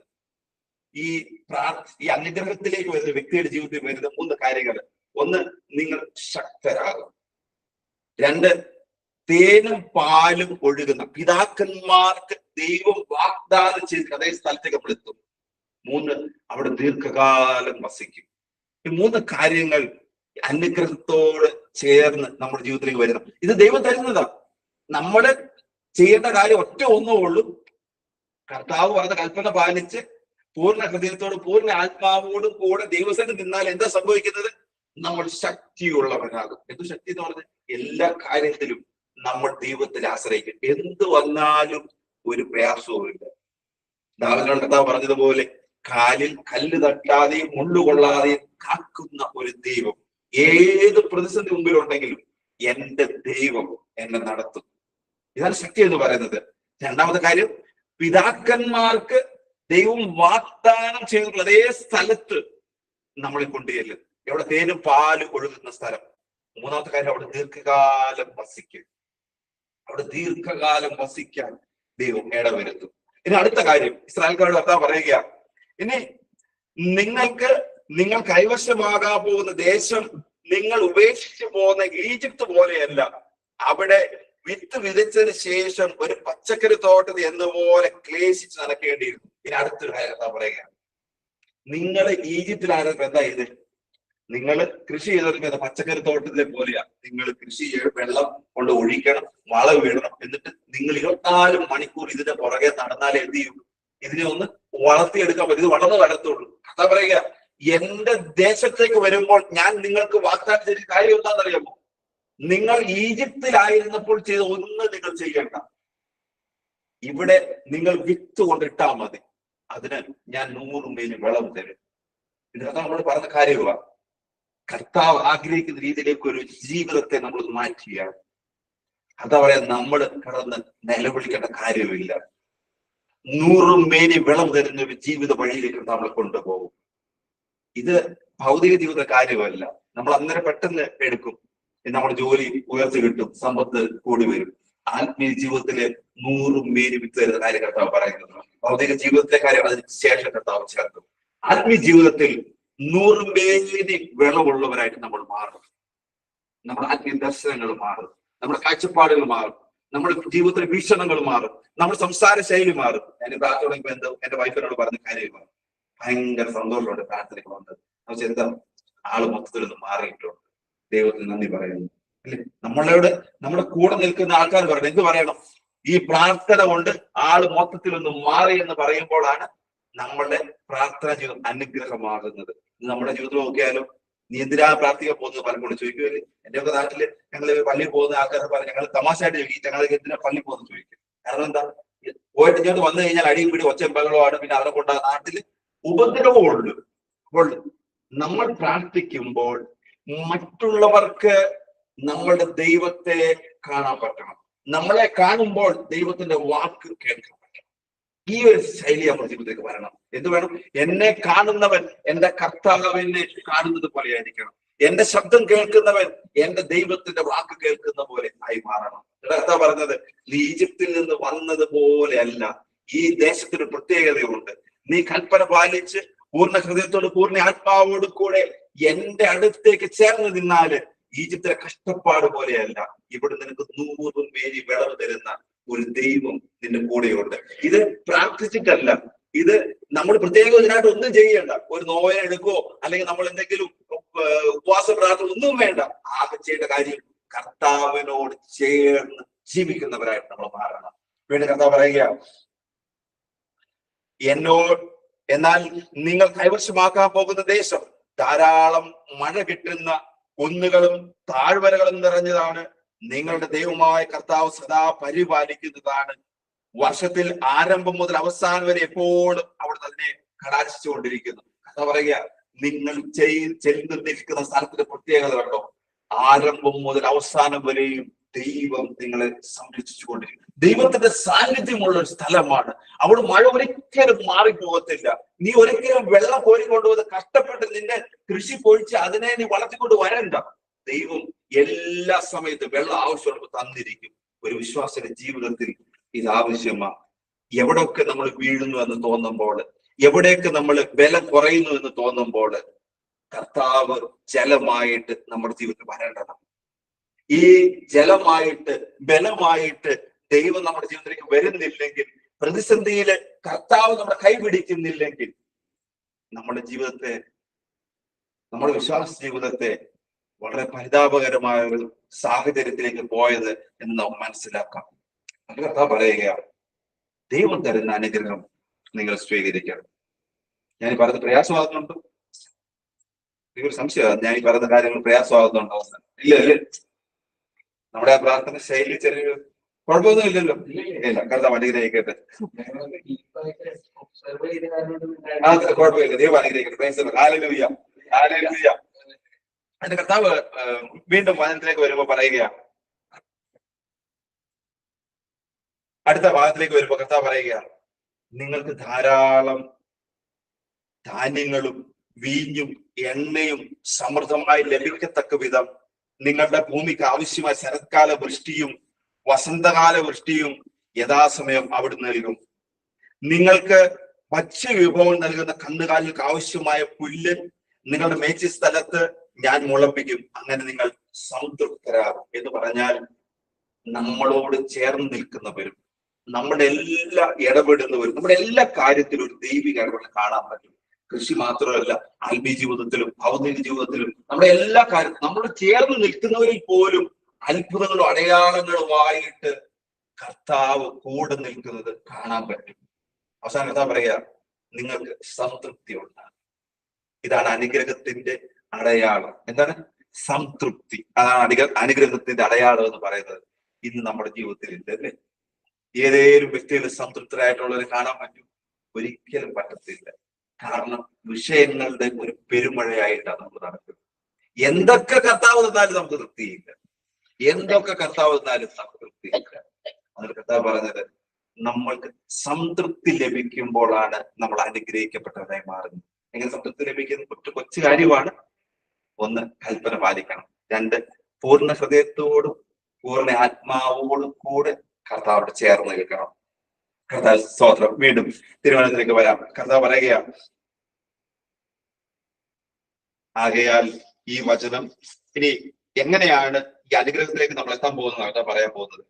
അനുഗ്രഹത്തിലേക്ക് നമ്മൾ എങ്ങനെ എത്താൻ പോകും? എങ്ങനെ ഒരു വ്യക്തി ദൈവം പറഞ്ഞ ഈ കൽപ്പനകൾ പാലിക്കുന്നവരായി മാറും? അല്ലെങ്കിൽ പൂർണ്ണ ഹൃദയത്തോടെ പൂർണ്ണ ആത്മാവോടെ എങ്ങനെ ദിവസത്തിലൊരാൾക്ക് നിൽക്കാൻ പറ്റും? കർത്താവ് പറയുന്നത്, ആകയാൽ ഈ വചനം ഹൃദയത്തിലും മനസ്സിലും നിങ്ങൾ സൂക്ഷിക്കുകയും. കർത്താവിന്റെ അടുത്തേക്ക് ചെല്ലാനുള്ള ചേർന്ന് നിൽക്കാനുള്ള ഒന്നാമത്തെ കാര്യമാണ് വചനം ഹൃദയത്തിലും ആദരത്തിലും സൂക്ഷിക്കുകയും. ഇതിന് രണ്ട് കാര്യമുണ്ട്. കർത്താവ് ഒരിക്കൽ എന്നോട് ചോദിച്ചത്, നീ എപ്പോഴും ഈ ആദരങ്ങൾ കൊണ്ട് ദൈവത്തോട് പ്രാർത്ഥിക്കുന്നു, മറ്റുള്ളവരോട് സംസാരിക്കുന്നു, വചനം പറഞ്ഞു കൊടുക്കുന്നു, എന്നിട്ട് ഈ ആദരം കൊണ്ട് നീ മറ്റുള്ളവർ ദേഷ്യപ്പെട്ടാൽ എങ്ങനെ എനിക്ക് യോജിക്കും? വചനത്തിൽ അങ്ങനെ കാര്യമുണ്ട്. കർത്താവിനോട് ചോദിച്ച ചോദ്യമാണ്, എങ്ങനെ ഇത് യോജിക്കും? ഞാനൊരു ദിവസം കൊച്ചിനിട്ട് എന്റെ കൊച്ചു പറഞ്ഞ അനുസരിച്ച് ഞാൻ 2 അടി കൊടുത്തു. അപ്പൊ കർത്താവിനോട് പറഞ്ഞു, നീഞ്ഞോട്ട് വന്ന് എനിക്ക് എന്നോട് കാര്യം ചോദിക്കാനുണ്ട്, നീ ഇനി മേലെ കൊച്ചടിക്കരുത്. അപ്പൊ ഞാൻ പറഞ്ഞു, കർത്താവ് ഇവള് പറഞ്ഞ അനുസരിച്ചില്ല, അതുകൊണ്ടല്ല. അവരോട് പറഞ്ഞു, അനുസരിച്ചില്ല എന്നതുകൊണ്ടല്ല, നീ ദേഷ്യപ്പെട്ടിട്ട് അവളെ അടിച്ചത്, അത് എനിക്ക് യോജിക്കത്തില്ല. കാരണം ഞാൻ അങ്ങനെയുള്ള ഒരാളല്ല. അപ്പൊ നീ എന്ത് വേണം? ദേഷ്യപ്പെടുന്ന ഒരു വ്യക്തിയാണെങ്കിൽ എനിക്ക് ഇതിനോട് കൂട്ടുകൂടാൻ പറ്റത്തില്ല. അപ്പൊ ഞാൻ ഒരു ദൈവം ഇത്ര കൊച്ചു കാര്യം. അപ്പൊ ദൈവം നമ്മളെ പഠിപ്പിക്കുന്നത്, കർത്താവ് ഒരു വ്യക്തിയെ സ്നേഹിക്കുന്നുണ്ടെങ്കിൽ കർത്താവ് എങ്ങനെ ആഗ്രഹിക്കുന്നോ അതേ രീതിയിലേക്ക് നമ്മൾ മാറും. അല്ലെങ്കിൽ ദൈവം നമ്മളെ മാറ്റിക്കോളൂ. നമ്മൾ പ്രത്യേകമായിട്ട് എഫോർട്ടൊന്നും എടുക്കേണ്ട. ദൈവത്തിന്റെ ആത്മാവ് നമ്മളിൽ വന്നു കഴിയുമ്പോൾ എല്ലാ കാര്യത്തെ കുറിച്ച് പഠിപ്പിക്കുന്നു. ഞാൻ പലരോട് ചോദിച്ചില്ല, എന്ത് പഠിപ്പിച്ചിട്ടുള്ളൂ? എന്നോട് ഇതുവരെ ആരും പറഞ്ഞു തന്നിട്ടില്ല കേട്ടോ. എന്നെ പരിശുദ്ധാത്മാവ് ഇന്ന കാര്യം ഒരാളും. ഞാൻ പലരോട് ചോദിച്ചിട്ടുണ്ട്. ദൈവത്തിന്റെ ആത്മാവ് വരുമ്പോൾ എല്ലാ കാര്യത്തെ കുറിച്ച് പഠിപ്പിക്കും. എന്ത് പഠിപ്പിച്ചു? ഒരാൾ എൻ്റെ ഒരു അങ്കിളുണ്ട്, നല്ല പ്രാർത്ഥന. അങ്കിളോട് ചോദിച്ചു, അങ്കിൾ പറഞ്ഞു, എന്നെ ഒരുപാട് കാര്യം പഠിപ്പിച്ചിട്ടുണ്ട്. ഞാൻ പറഞ്ഞ ഒറ്റ കാര്യം പറഞ്ഞു, അതിനോട് ഷെയർ ചെയ്യാൻ പറ്റത്തില്ലെന്ന് പറഞ്ഞു. അതിനർത്ഥം എന്ന് പറഞ്ഞാൽ എന്താ? ദൈവത്തിന്റെ ആത്മാവ് സംസാരിക്കുന്നില്ല, പഠിപ്പിക്കുന്നില്ല. ദൈവത്തിന്റെ ആത്മാവ് പഠിപ്പിച്ച് എന്നോട് ചോദിക്കും, 100 കാര്യം പറഞ്ഞു തരാം. എങ്ങനെ പ്രാർത്ഥിക്കണം, എങ്ങനെ നടക്കണം, എങ്ങനെ ഇടപെടണം, ദൈവം എങ്ങനെ പറയണം, ഇതെല്ലാം കർത്താവിന്റെ ആത്മാവ് പഠിപ്പിച്ചു. അപ്പൊ ദൈവത്തിന്റെ ആത്മാവ് നമ്മളെ കൂടെ നടക്കണം. എന്താ പറയാ? വചനം ഹൃദയത്തിൽ വേണം, അതരത്തിൽ വേണം. ഇത് എന്തുകൊണ്ടാണ് പറഞ്ഞത്? ഹൃദയത്തിൽ മാത്രം പോരായിരുന്നു, ഇത് അതരത്തിൽ വേണമെന്ന് പറഞ്ഞത്. ഈ അതരമാണ് നമ്മളെ വൈദ്യുതി ചേർന്നില്ലേ? കാരണം നമ്മൾ ആവശ്യമില്ലാത്ത എല്ലാം പറഞ്ഞുകൊണ്ടിരിക്കും. ഈ വചനം എപ്പോഴും അതരത്തിലോട്ട് എന്ത് ചെയ്യും? ഇപ്പൊ അടുത്തിരിക്കുന്ന ആളെ കാണുമ്പോൾ നമ്മൾ വചനം പറയത്തുള്ളൂ. ഒരാളെ കാണും, എന്തോ വിഷയം, പ്രയാസത്തില്ല, കുഴപ്പമില്ല, പ്രാർത്ഥിക്കാം, ദൈവത്തെ അനുഗ്രഹിക്കും. ഇത് പറയാൻ പറ്റണേ എന്ത് വേണം? അതരത്തിൽ ഈ സാധനം വേണം അല്ലേ? അല്ലെങ്കിൽ എന്താ പറയാ, ഒരാള് പ്രാർത്ഥിക്കാൻ വേണ്ടി വിളിക്കുക, ബ്രദറെ ഞാൻ സർജറിക്ക് പോവുക, നല്ല ഡോക്ടറെ കിട്ടാൻ വേണ്ടി പ്രാർത്ഥിക്കണം, നല്ല ഡോക്ടറെ കിട്ടാൻ വേണ്ടി പ്രാർത്ഥിക്കണം. ഞാൻ പറയും, എനിക്ക് പരിപാടിയിൽ നിന്ന് പറയാം. ഞാൻ പറയും, സൗഖ്യത്തിന് വേണ്ടി പ്രാർത്ഥിക്കാം, അത് ചെയ്യാം. നമ്മുടെ റൂട്ട് അല്ലേ? നമ്മുടെ ആ പ്രാർത്ഥന ശൈലി വ്യത്യാസം കണ്ടു. എന്താ? നമ്മുടെ ഉള്ളിൽ ഇതില്ല. എന്തില്ല? എന്റെ ദൈവം എന്നെ സൗഖ്യപ്പെടുത്തുന്നില്ല. അതുകൊണ്ടാണ് അതിർത്തി വരുമ്പോ എന്താ നേരെ തിരിച്ചു വരുന്നത്? നല്ല ഡോക്ടറെ കിട്ടണം, ട്രീറ്റ്മെന്റ് നല്ലതായിട്ട് നടക്കണം. എന്റെ വീടിനടുത്തൊരു ചേച്ചി എന്റെ പ്രാർത്ഥിക്കാൻ വിളിച്ചിട്ട് പറഞ്ഞു, ബ്രദറെ ഞാൻ ക്യാൻസർ രോഗത്തിൽ ട്രീറ്റ്മെന്റ് എടുത്തോണ്ടിരിക്കുക, അപ്പൊ ഈ മെഡിസിൻ കയറുന്നില്ല. ഞാൻ പറഞ്ഞു, നമുക്ക് പ്രാർത്ഥിക്കാം. പ്രാർത്ഥിച്ച് പിറ്റേ ദിവസം പോയി മെഡിസിൻ കുത്തിവെച്ചു, മെഡിസിൻ കയറി. ഒരാഴ്ച ചേച്ചി വീണ്ടും വിളിച്ചു. അപ്പൊ ചേച്ചി പറഞ്ഞു, ഒന്ന് പ്രാർത്ഥിക്കണം മോനെ, ഇത് കയറുന്നില്ല, മെഡിസിൻ കയറുന്നില്ല. അവര് പ്രാർത്ഥിച്ചു പിറ്റേ ദിവസം പോയി അവർ കുത്തിവെച്ചു, മെഡിസിൻ കയറി. മൂന്നാമത്തെ ആഴ്ചയിൽ ഇത് ചെയ്തപ്പോ എന്നെ വീണ്ടും വിളിച്ചു, കയറുന്നില്ല മോനെ, പ്രാർത്ഥിക്കണം. ഞാൻ ചേച്ചി ഞാൻ പ്രാർത്ഥിക്കത്തില്ലെന്നോ? ഞാൻ പറഞ്ഞു എന്റെ പ്രാർത്ഥന ഇങ്ങനെയല്ല, നിങ്ങൾ സൗഖ്യപ്പെടുത്തിന് വേണേ പ്രാർത്ഥിക്കാം. കാരണം 2 പ്രാവശ്യം ദൈവം അത്ഭവം ചെയ്തതിന് മുമ്പ് കാണിച്ചു തന്നു നിങ്ങളെ സൗഖ്യപ്പെടുത്താൻ പറ്റുന്ന ദൈവത്തെയാണ് നിങ്ങൾ വിളിക്കുന്നതെന്ന്. ഇനിയും ആ സൗഖ്യത്തിന് വേണ്ടി പ്രാർത്ഥിക്കാതെ മരുന്നിനോട് പ്രാർത്ഥിച്ച നമ്മുടെ പ്രാർത്ഥന എന്താ? കർത്താവിന് ഇഷ്ടമല്ല എന്ന് നമ്മൾ തിരിച്ചറിയും. എന്ന് നമ്മുടെ ദൈവത്തിന്റെ ഹൃദയം നമ്മൾ കാണും. കർത്താവ് എന്നെ കുറിച്ച് എന്താ ആഗ്രഹിക്കുന്നത്? എന്നെ എത്ര പേരെ വിളിക്കാറിയും മരുന്ന്. ഇന്നിങ്ങോട്ട് വന്നപ്പോ എനിക്കറിയാം, ഒരാൾ എന്റെ കൂടെ പഠിച്ച ഒരു സിസ്റ്റർ, അമ്മയും പപ്പായും മാറി മാറി വിളിക്കുക. എന്താ അറിയും? ആ സിസ്റ്ററിന് നാളെ സർജറി പ്രാർത്ഥിക്കണം. അപ്പൊ എന്റെ നമ്പർ പോയെന്ന് പറഞ്ഞു, വാട്സപ്പ് മെസ്സേജ് അയക്കുക, നീ പ്രാർത്ഥിക്കണം. എന്ത് പ്രാർത്ഥിക്കണ്ടേ? സർജറി വിജയിക്കാൻ വേണ്ടിയിട്ട്. ഇങ്ങനെ പ്രാർത്ഥിക്കുന്നവരാണ് പ്രാർത്ഥനക്കാർ. ഇങ്ങനെയാണ് നമ്മൾ പ്രാർത്ഥിക്കേണ്ടത്. മരണക്കിടക്കയിൽ കർത്താവ് എണീപ്പിച്ച ആൾക്കാർ എനിക്കറിയാം, എത്ര പേരാണെന്നറിയും. വൈദ്യശാസ്ത്രം വെട്ടിയിലാക്കി കൊണ്ടുപോകുന്ന പറഞ്ഞ ആൾക്കാരെ കർത്താവ് എണീപ്പിച്ചു വിട്ടിട്ടുണ്ട്. ഇനി ഒരു ആശുപത്രിയിലും കൊണ്ടുപോകണ്ട, മരിക്കുമെന്ന് പറഞ്ഞ ആളെ കർത്താവ് എണീപ്പിച്ചു വിട്ടിട്ടുണ്ട്. എത്ര പേരാണ് ജീവിതത്തിൽ വലിയ അത്ഭുതം. കിഡ്നി ഇല്ലാത്ത കർത്താവ് പുതിയ കിഡ്നി കൊടുത്തിട്ടുണ്ട്. എന്റെ വൈഫിന്റെ അങ്കിള് 2 കിഡ്നിയും പോയി, റൂമിലിരിക്കുക, മേലൊക്കെ നീരായിട്ട്. എന്നെ വിളിച്ചോണ്ട് ഇന്ന് പ്രാർത്ഥിക്കണം. ഞങ്ങൾ പ്രാർത്ഥിച്ചു, കർത്താവിനോട് പറഞ്ഞു രണ്ട് പുതിയ കിഡ്നി കൊടുത്തേക്കാന്ന് പറഞ്ഞു. ഇന്ന് അടിപൊളിയായിട്ട് നടക്കുന്നുണ്ട്, പണിയെടുക്കുന്നുണ്ട്. ഇത് ചെയ്യാൻ പെട്ട ഒരു ദൈവത്തെ നമ്മൾ വിളിക്കുന്നത്. എന്തുകൊണ്ട് നമ്മൾ നേരെ തിരിച്ച് പ്രാർത്ഥിക്കുന്നത്? രോഗം വന്നാൽ വൈദ്യനെ കൊണ്ട് ആവശ്യം വന്ന് വചനമുണ്ട് അല്ലേ? നമുക്ക് എല്ലാത്തിനും വചനമുണ്ട്. നമ്മൾ ഏത് ശൈലി വേണമെങ്കിലും പറ്റുന്ന വചനമുണ്ട്, അതുകൊണ്ട് എടുക്കുക. എന്താ കർത്താവ് പറഞ്ഞത് നടത്തില്ല. ദൈവം എന്താണ് ആഗ്രഹിക്കുന്നത് നമ്മൾ നോക്കുന്നില്ല. ഹൃദയത്തിൽ വചനം വേണം. ആ വചനം നമ്മുടെ അധരത്തിലും വേണം. ഹൃദയത്തിലുണ്ടെങ്കിൽ അധരത്തിൽ വരും, അധരത്തിലുണ്ടെങ്കിൽ ഹൃദയത്തിലും ഉണ്ടാവും. ഇതില്ലെങ്കിൽ നമുക്ക് കൽപ്പന പാലിക്കാൻ പറ്റത്തില്ല. നമ്മൾ ഒരു തെറ്റിലേക്ക് പോകുമ്പോൾ അന്നേരം വചനം നമ്മുടെ ഉള്ളിൽ നിന്ന് പറഞ്ഞുകൊണ്ടിരിക്കും, മോനെ ഇത് ദൈവഹിതമല്ല, വഴിതെറ്റി പോവുക. പറയത്തില്ലേ? പരിശുദ്ധാത്മാവ് ഗൈഡ് ചെയ്യത്തില്ലേ? ഗൈഡ് ചെയ്യും. ചെയ്യരുതെന്ന് പറഞ്ഞാൽ ചെയ്യരുത്. എന്നോട് പലരും പറഞ്ഞിട്ടുണ്ട്, ബ്രദറെ ഞങ്ങൾ മനുഷ്യരല്ലേ ബ്രദറെ, ഞങ്ങൾ പാപത്തിൽ ജീവിച്ചിരിക്കുന്ന പാപികളൊക്കെ ആയിട്ട് നിൽക്കുന്നവരല്ലേ, അത് ഞങ്ങളുടെ ഇപ്പൊ എന്ത് ചെയ്യാൻ പറ്റും, ബലഹീനരല്ലേ. ഞാൻ പറഞ്ഞു ഈ വർത്താനം പറയല്ലെന്ന് പറഞ്ഞു. ഇനി പറയരുത്. പാപനിയസ്ത്രീ യേശുവിന്റെ അടുത്ത് യേശു എന്താ പറഞ്ഞ്, മോൾ നിന്റെ പാപം മോഹിപ്പിച്ചിരിക്കും, ഇനി പാപം ചെയ്യരുതെന്ന് പറഞ്ഞല്ലേ വിട്ടത്. നാളെ പാപം ചെയ്തിട്ട് വരാൻ പറഞ്ഞിട്ടില്ല. പലരും പറയും ബ്രദറെ കുറവ് ഞങ്ങൾ അതുകൊണ്ട് കർത്താവിന്റെ പ്രാർത്ഥന കേൾക്കുന്നില്ല. കുറവ് അറിയാമെങ്കിൽ നമുക്ക് അത് നിർത്തിയാൽ പോരെ. എന്റെ ജീവിതത്തിൽ ഞാൻ പ്രാർത്ഥന വന്നപ്പോൾ ഞാൻ ചെയ്തൊരു കാര്യമാണ്, കർത്താവിന് തന്നെ ഇരുന്നു പറഞ്ഞു, കർത്താവ് ഞാൻ ഇന്നു മുതൽ പ്രാർത്ഥിക്കാൻ വേണ്ടി തുടങ്ങുകയാണ്. ദൈവനോട് സംസാരിക്കുന്നത് എനിക്ക് മനസ്സിലായി. ജീവിക്കുന്ന ദൈവത്തെ ഞാൻ കണ്ടു. എന്റെ ജീവിതത്തിൽ എന്റെ കർത്താവിന് ഹിതമല്ലാത്തത് ഇനി ഒരൊറ്റ കാര്യം വരത്തില്ല. ഞാൻ ഇവിടെ ഒരു പേപ്പർ എടുത്ത് എഴുതി വെച്ചു, കർത്താവ് ഇന്ന കാര്യം ചെയ്തു, ഇതെല്ലാം നിർത്തി. ഇത് ചെയ്യാൻ പറ്റത്തില്ല? ചെയ്യാൻ പറ്റും. നമുക്ക് ഇതിനോട് താല്പര്യമില്ല. ദൈവത്തെ വേണമെങ്കിൽ നമ്മൾ ഇങ്ങനെ ചെറിയൊരു മാറ്റം, അത് വലിയ റിസ്ക്കുള്ള കാര്യമൊന്നുമല്ല. അങ്ങനെ ആകുമ്പോ കർത്താവ് ഹൃദയത്തിൽ വചനം തരും. അത് അന്തരത്തിലൂടെ പോകും, മറ്റുള്ളവർക്ക് പറഞ്ഞു കൊടുക്കാൻ പറ്റും. വരുന്ന രോഗിക്ക് വേണ്ടി പ്രാർത്ഥിക്കും, എണീറ്റ് പോയിരിക്കും. പിശാച് അവിടുന്ന് മാറിപ്പോയിരിക്കും. എന്താ നടക്കാത്ത? നമ്മൾ പിശാചിനെ കാണുമ്പോൾ ഓടി രക്ഷപ്പെടുക. എന്നോട് പലരും പറഞ്ഞിട്ടുണ്ട്, പിശാച് അവരുടെ അടുത്തോട് പോകണ്ട, ആ വിഷയത്തിന് വേണ്ടി പ്രാർത്ഥിച്ചേക്കരുത്. ഞാൻ പറയും ഏത് വിഷയം പോരാ. എന്തുകൊണ്ടാ? ജീവിക്കുന്ന ഒരു ദൈവത്തെ നമ്മൾ അനുഭവിക്കുന്നുണ്ട് അല്ലെ? നമ്മുടെ കൂടെ നടക്കുന്ന ഒരു ദൈവത്തെ നമ്മൾ അനുഭവിക്കുന്നുണ്ട്. ഏത് വിഷയത്തിന്റെ പേരും കർത്താവ് ബലം ജയം ഉള്ളൊരു ദൈവമാണ്. അറിയുന്നതുകൊണ്ടാണ് കർത്താവ് പഠിപ്പിച്ചിട്ടുണ്ട്. നമ്മളെ പറഞ്ഞു വിട്ട ദൈവത്തിന്റെ ആ ബലം നമുക്കുള്ളതുകൊണ്ട് എത്രയോ പേര് ഏതെല്ലാം വിഷയമായിട്ട് പ്രാർത്ഥിക്കാൻ വിളിക്കുന്നത്, അവർക്കെല്ലാം കർത്താവിനെ കൊടുക്കാൻ, കർത്താവിന്റെ വാക്കായിട്ട്, കർത്താവിന്റെ മൈക്കായിട്ട് നിൽക്കാൻ പറ്റുന്നവർക്ക് ദൈവത്തിന് നന്ദി പറയുന്നത്. കർത്താവ് അനുഗ്രഹിക്കട്ടെ. കർത്താവ് പറയുക, നിങ്ങളുടെ ഹൃദയത്തിലും അധരത്തിലും വചനം വേണം. പിന്നെ ഒരു കാര്യം, ഹൃദയത്തിൽ വചനം ഇരിക്കണമെങ്കിൽ അവിടെ വേറെ ഒരുപാട് സാധനം കയറ്റിവെച്ചാൽ അവിടെ കർത്താവ് ഇരിക്കത്തില്ല. ഹൃദയത്തിൽ വചനം ഇരിക്കുന്ന സ്ഥലം വിശുദ്ധമായ സ്ഥലമായിരിക്കണം. അവിടെ ഒത്തിരി സാധനം തിക്കി നിറച്ചിട്ട് നമ്മൾ ദൈവത്തെ അവിടെ കയറ്റി വെക്കാൻ നോക്കി, അത് ഒരിക്കലും അവിടെ ഇരിക്കത്തില്ല. കർത്താവ് പറഞ്ഞിട്ടുണ്ട്, ഞാൻ അങ്ങനെ ഒരു സ്ഥലത്ത് വസിക്കുന്നവനല്ല, ഞാൻ ഇരിക്കുന്ന സ്ഥലം വിശുദ്ധമാണ്. ആ വിശുദ്ധി നമ്മുടെ ഹൃദയത്തിന് വേണം. ശുദ്ധിയാണ്. നമ്മൾ ഒരു സിസ്റ്റർ എന്നെ പ്രാർത്ഥിക്കാൻ ഒരു പ്രാവശ്യം വിളിച്ചു. ആ സിസ്റ്റർ പ്രാർത്ഥിക്കാൻ വിളിച്ചപ്പോൾ കർത്താവിനോട് പറയണം, ആ സിസ്റ്ററിന്റെ ഹൃദയം ഒരു നമ്മുടെ നാട്ടിൽ ഈ വിറകുവര പോലെ എന്ന് പറഞ്ഞാൽ ഈ സാധനങ്ങളൊക്കെ സൂക്ഷിച്ചു വെക്കുന്ന സ്ഥലമുണ്ടല്ലോ, നമ്മുടെ വീടിനുണ്ടാവില്ല.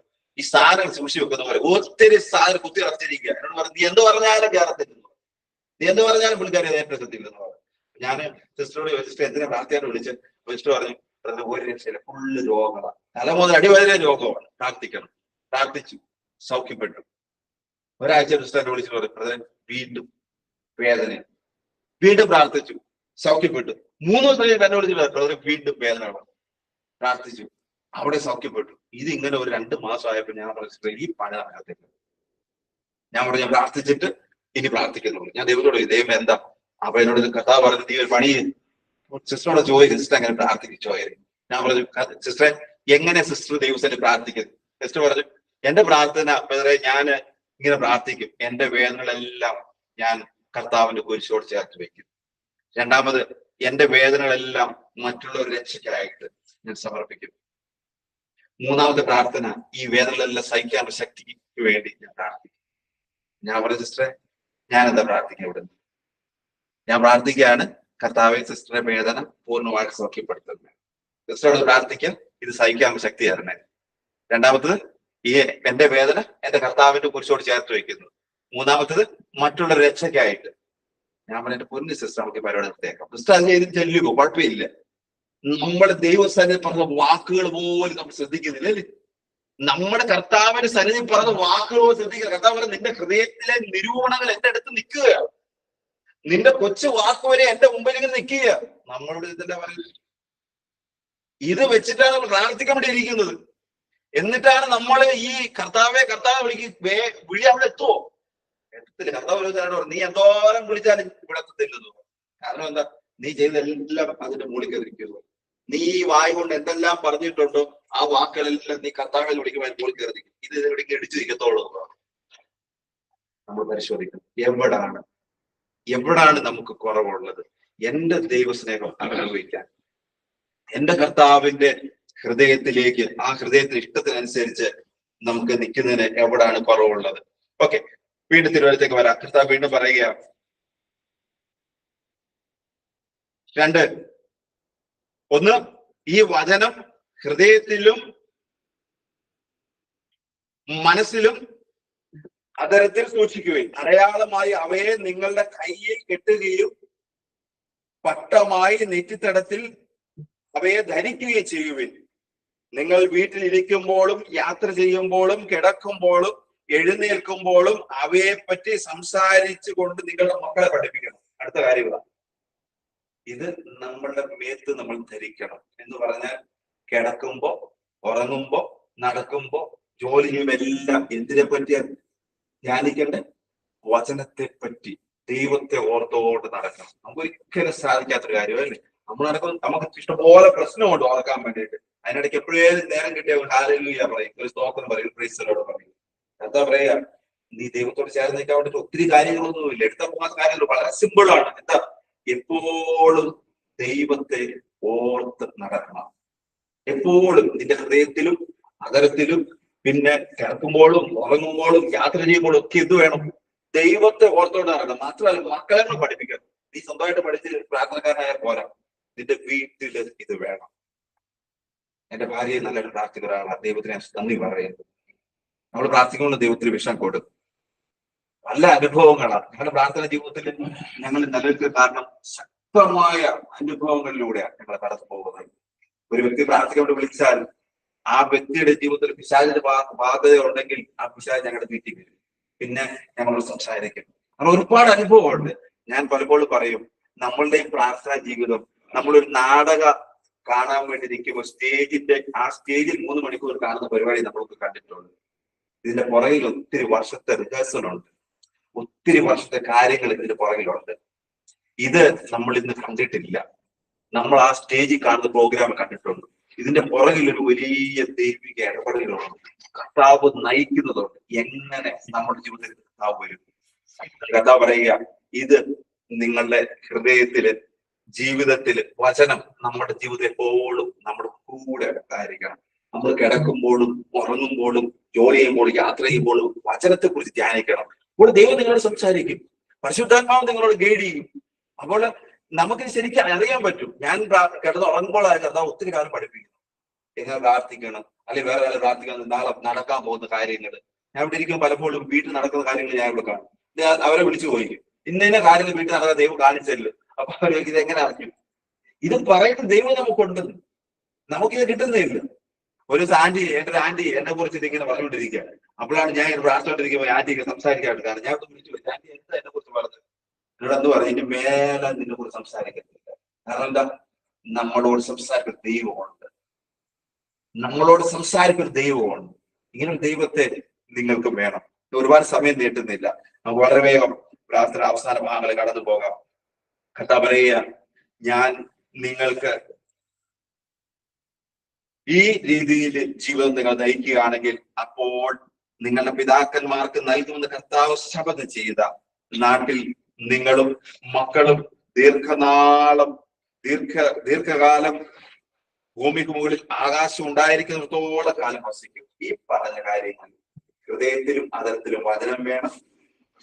നമ്മളിപ്പോഴും ദൈവവചനത്തെ കുറിച്ച് ധ്യാനിക്കുന്നവരായിരിക്കണം. നമ്മുടെ കുടുംബത്തിൽ ദൈവത്തെ പകർന്നു കൊടുക്കുന്നവരായിരിക്കണം. അങ്ങനെയെങ്കിൽ എന്ത് സംഭവിക്കാം?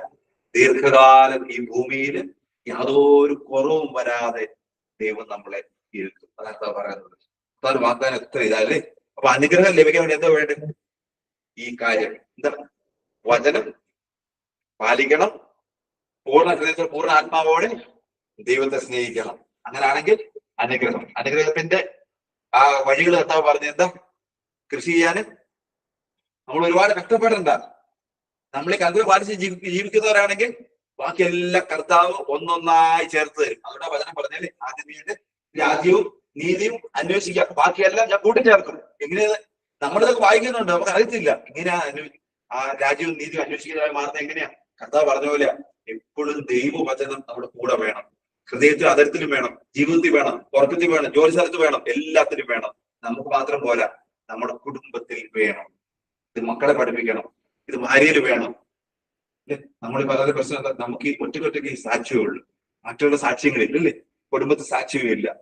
വൈഫ് ചിലപ്പോൾ അവരുടെ വഴിക്ക് പോകും, ഹസ്ബൻഡ് ചിലപ്പോൾ അവരുടെ വഴിക്ക് പോകും. നമ്മൾ ഒറ്റയ്ക്ക് ഭയങ്കര പ്രാർത്ഥനയായിരിക്കും, മക്കൾ അവരുടെ വഴിക്ക് പോകും. ഈ പ്രാർത്ഥനയല്ല നമുക്ക് വേണ്ടത്. കർത്താവ് പറഞ്ഞ ഒറ്റ കാര്യങ്ങൾ ഓർപ്പിച്ച് നമുക്ക് അവസാനിപ്പിക്കാം. കർത്താവ് പറയാ, വിളക്ക് പീഠത്തിന്മേൽ വെക്കണം, അതെല്ലാവർക്കും പ്രകാശം പരത്തേണ്ടതാണ്. കർത്താവ് പറഞ്ഞു, ഞാൻ ലോകത്തിന്റെ വിളക്കാണ്. യേശുദാൻ പറഞ്ഞത്, ഞാൻ ലോകത്തിന്റെ വിളക്കാണ്. ഈ വിളക്ക് നമ്മുടെ ജീവിതത്തിലേക്ക് വന്നാൽ എന്ത് വേണം? പീഠത്തിന്മേൽ ഇരിക്കണം. എന്റെയും നിങ്ങളുടെയും ജീവിതത്തില് ഈ വിളക്കുണ്ടെങ്കിൽ എന്ത് വേണം? ഈ വെട്ടം നമ്മൾ അടുത്ത് നിന്ന് എല്ലാവരും ദർശിക്കണം. അപ്പോൾ എന്ത് സംഭവിക്കും? ഇരുട്ട് മാറിപ്പോണം. എന്റെ ഹൃദയത്തിൽ വെട്ടമുണ്ട്, എന്റെ വൈഫ് ഇരുട്ടൊക്കെ നടക്കുന്നെങ്കിൽ വെട്ടയഥാർത്ഥം ഉണ്ടോ? വെട്ടയഥാർത്ഥം ഉണ്ടോ? ഇല്ല. എന്റെ വൈഫ് ഇരുട്ടത്ത് നടന്നിട്ട് ഞാൻ വെട്ടമുണ്ടെന്ന് പറഞ്ഞാൽ ഞാൻ കള്ളം പറയുന്നവനായി മാറി. എന്റെ അടുത്ത് വെട്ടമുണ്ടെങ്കിൽ എന്റെ വൈഫിന്റെ ജീവിതത്തിൽ ഇരുട്ട് മാറിയിരിക്കും. എന്നോട് ചേർന്ന് നടക്കുന്നവരും ആ വെട്ടം കണ്ടിരിക്കും. അല്ലെ? നമുക്കൊരു ഇപ്പൊ ഈ ഒരു ലൈറ്റ് മതി, ഇവിടെ എല്ലാവർക്കും പ്രകാശം കാണാൻ പറ്റും. അതുപോലെ കർത്താവ് നമ്മുടെ ജീവിതത്തിൽ ഉണ്ടെങ്കിൽ അത് മറ്റുള്ളവർക്ക് ദർശിക്കാൻ പറ്റും. നമ്മൾ പറയണ്ട കർത്താവിന്റെ കൂടെ പറയണ്ട, നമ്മളിൽ നിന്ന് അത് മറ്റുള്ളവരിലേക്ക് പകരപ്പെടും. നമ്മളിൽ നിന്ന് ആ ദൈവത്തിന്റെ വെളിച്ചം മറ്റുള്ളവർക്ക് പകരപ്പെടും. അവരുടെ ജീവിതത്തിലെ ഇരുട്ട് മാറിപ്പോകും. എന്നെ പലരും പ്രാർത്ഥന വിളിക്കും, അവരോട് പറയുന്ന കാര്യം അതാണ്. ഇപ്പൊ എന്റെ ഒരു ആന്റി പ്രാർത്ഥിക്കാൻ വേണ്ടി വിളിച്ചു. ആന്റി പറഞ്ഞ വിഷയം എന്താ വെച്ചാൽ, മകന് ഭയങ്കര കള്ളുകൂടിയാ. വിവാഹമൊക്കെ കഴിഞ്ഞൊരു കൊച്ചുണ്ട്, അവൻ കള്ളു കുടിച്ച് ഭയങ്കര വഴക്കും അലമ്പും ഒക്കെയാ. അപ്പോൾ ആന്റി ഇങ്ങനെ ഒരു ദിവസം എന്നോട് ചോദിച്ചാ, ഇതിങ്ങനെ പോയ പറ്റത്തെങ്കിൽ ഇത് പ്രാർത്ഥിക്കണം. അപ്പൊ ഞാന് അവനെ വിളിച്ചു, എടാ നമുക്കൊന്ന് പ്രാർത്ഥിച്ചാലും. അവൻ പറഞ്ഞു, നീ വലിയ പ്രാർത്ഥനയൊക്കെ തുടങ്ങിയല്ലേ? നമ്മൾ തുടങ്ങി, ഞാൻ പ്രാർത്ഥിക്കാം. അപ്പൊ അവൻ ചോദിച്ചു, എനിക്ക് ഇത് നിർത്തണമെന്ന് ആഗ്രഹമുണ്ട്. ഞാന് കുരിശിൽ തൊട്ട് സത്യം ചെയ്യും, അമ്മയുടെ തലയിൽ തൊട്ട് സത്യം ചെയ്യും, വൈഫിന്റെ തലയിൽ തൊട്ട് സത്യം ചെയ്യും, കുഞ്ഞിന്റെ തലയിൽ തൊട്ട് സത്യം ചെയ്യും, പള്ളിയിൽ പോയിട്ട് അച്ഛൻ്റെ അടുത്ത് പോയി സത്യം ചെയ്യും. എന്നിട്ട് ഒരാഴ്ച ഞാൻ പിടിച്ചേക്കും. എന്നോട് പറയാം, ഒരാഴ്ച നിൽക്കും, ഒരാഴ്ച ശേഷം ഞാൻ വീണ് പോവാണ്. അപ്പൊ ഞാൻ പറയുന്ന പിന്നെ ഒരു പണി, നിനക്ക് ഇത്ര ആഗ്രഹം ഉണ്ടെങ്കിൽ നമുക്കിപ്പോ ഒരു തീരുമാനം എടുക്കാം. നമ്മൾ 3 പേരുടെ തീരുമാനം എടുക്കാൻ പോവാ, ഇന്ന് ഒരു കള്ളു കുടിക്കത്തില്ല. അപ്പൊ അവൻ എന്നോട് ചോദിച്ചു, ആരാ 3 പേര്? ഞാൻ പറഞ്ഞു, നീയും ഞാൻ സ്വർഗത്തിലെ ദൈവം, നമ്മൾ 3 പേരും കൂടെ. അപ്പൊ അവൻ പറഞ്ഞു, അത് നടക്കത്തില്ല. ഞാൻ ശാന്ത, ദൈവത്തോട് ഒരു കാര്യം പറഞ്ഞ് തെറ്റിച്ചാൽ ദൈവനെ വിടത്തില്ല, അതെനിക്കറിയാം. ദൈവത്തോട് ഒരു കാര്യം പറഞ്ഞിട്ട് നമ്മൾ തെറ്റിച്ചാൽ ദൈവം വിടത്തില്ല. അപ്പൊ ഞാൻ ചോദിച്ചപ്പോ നീ ഇത്രയും കാലം ചെയ്തൊക്കെ എന്താ?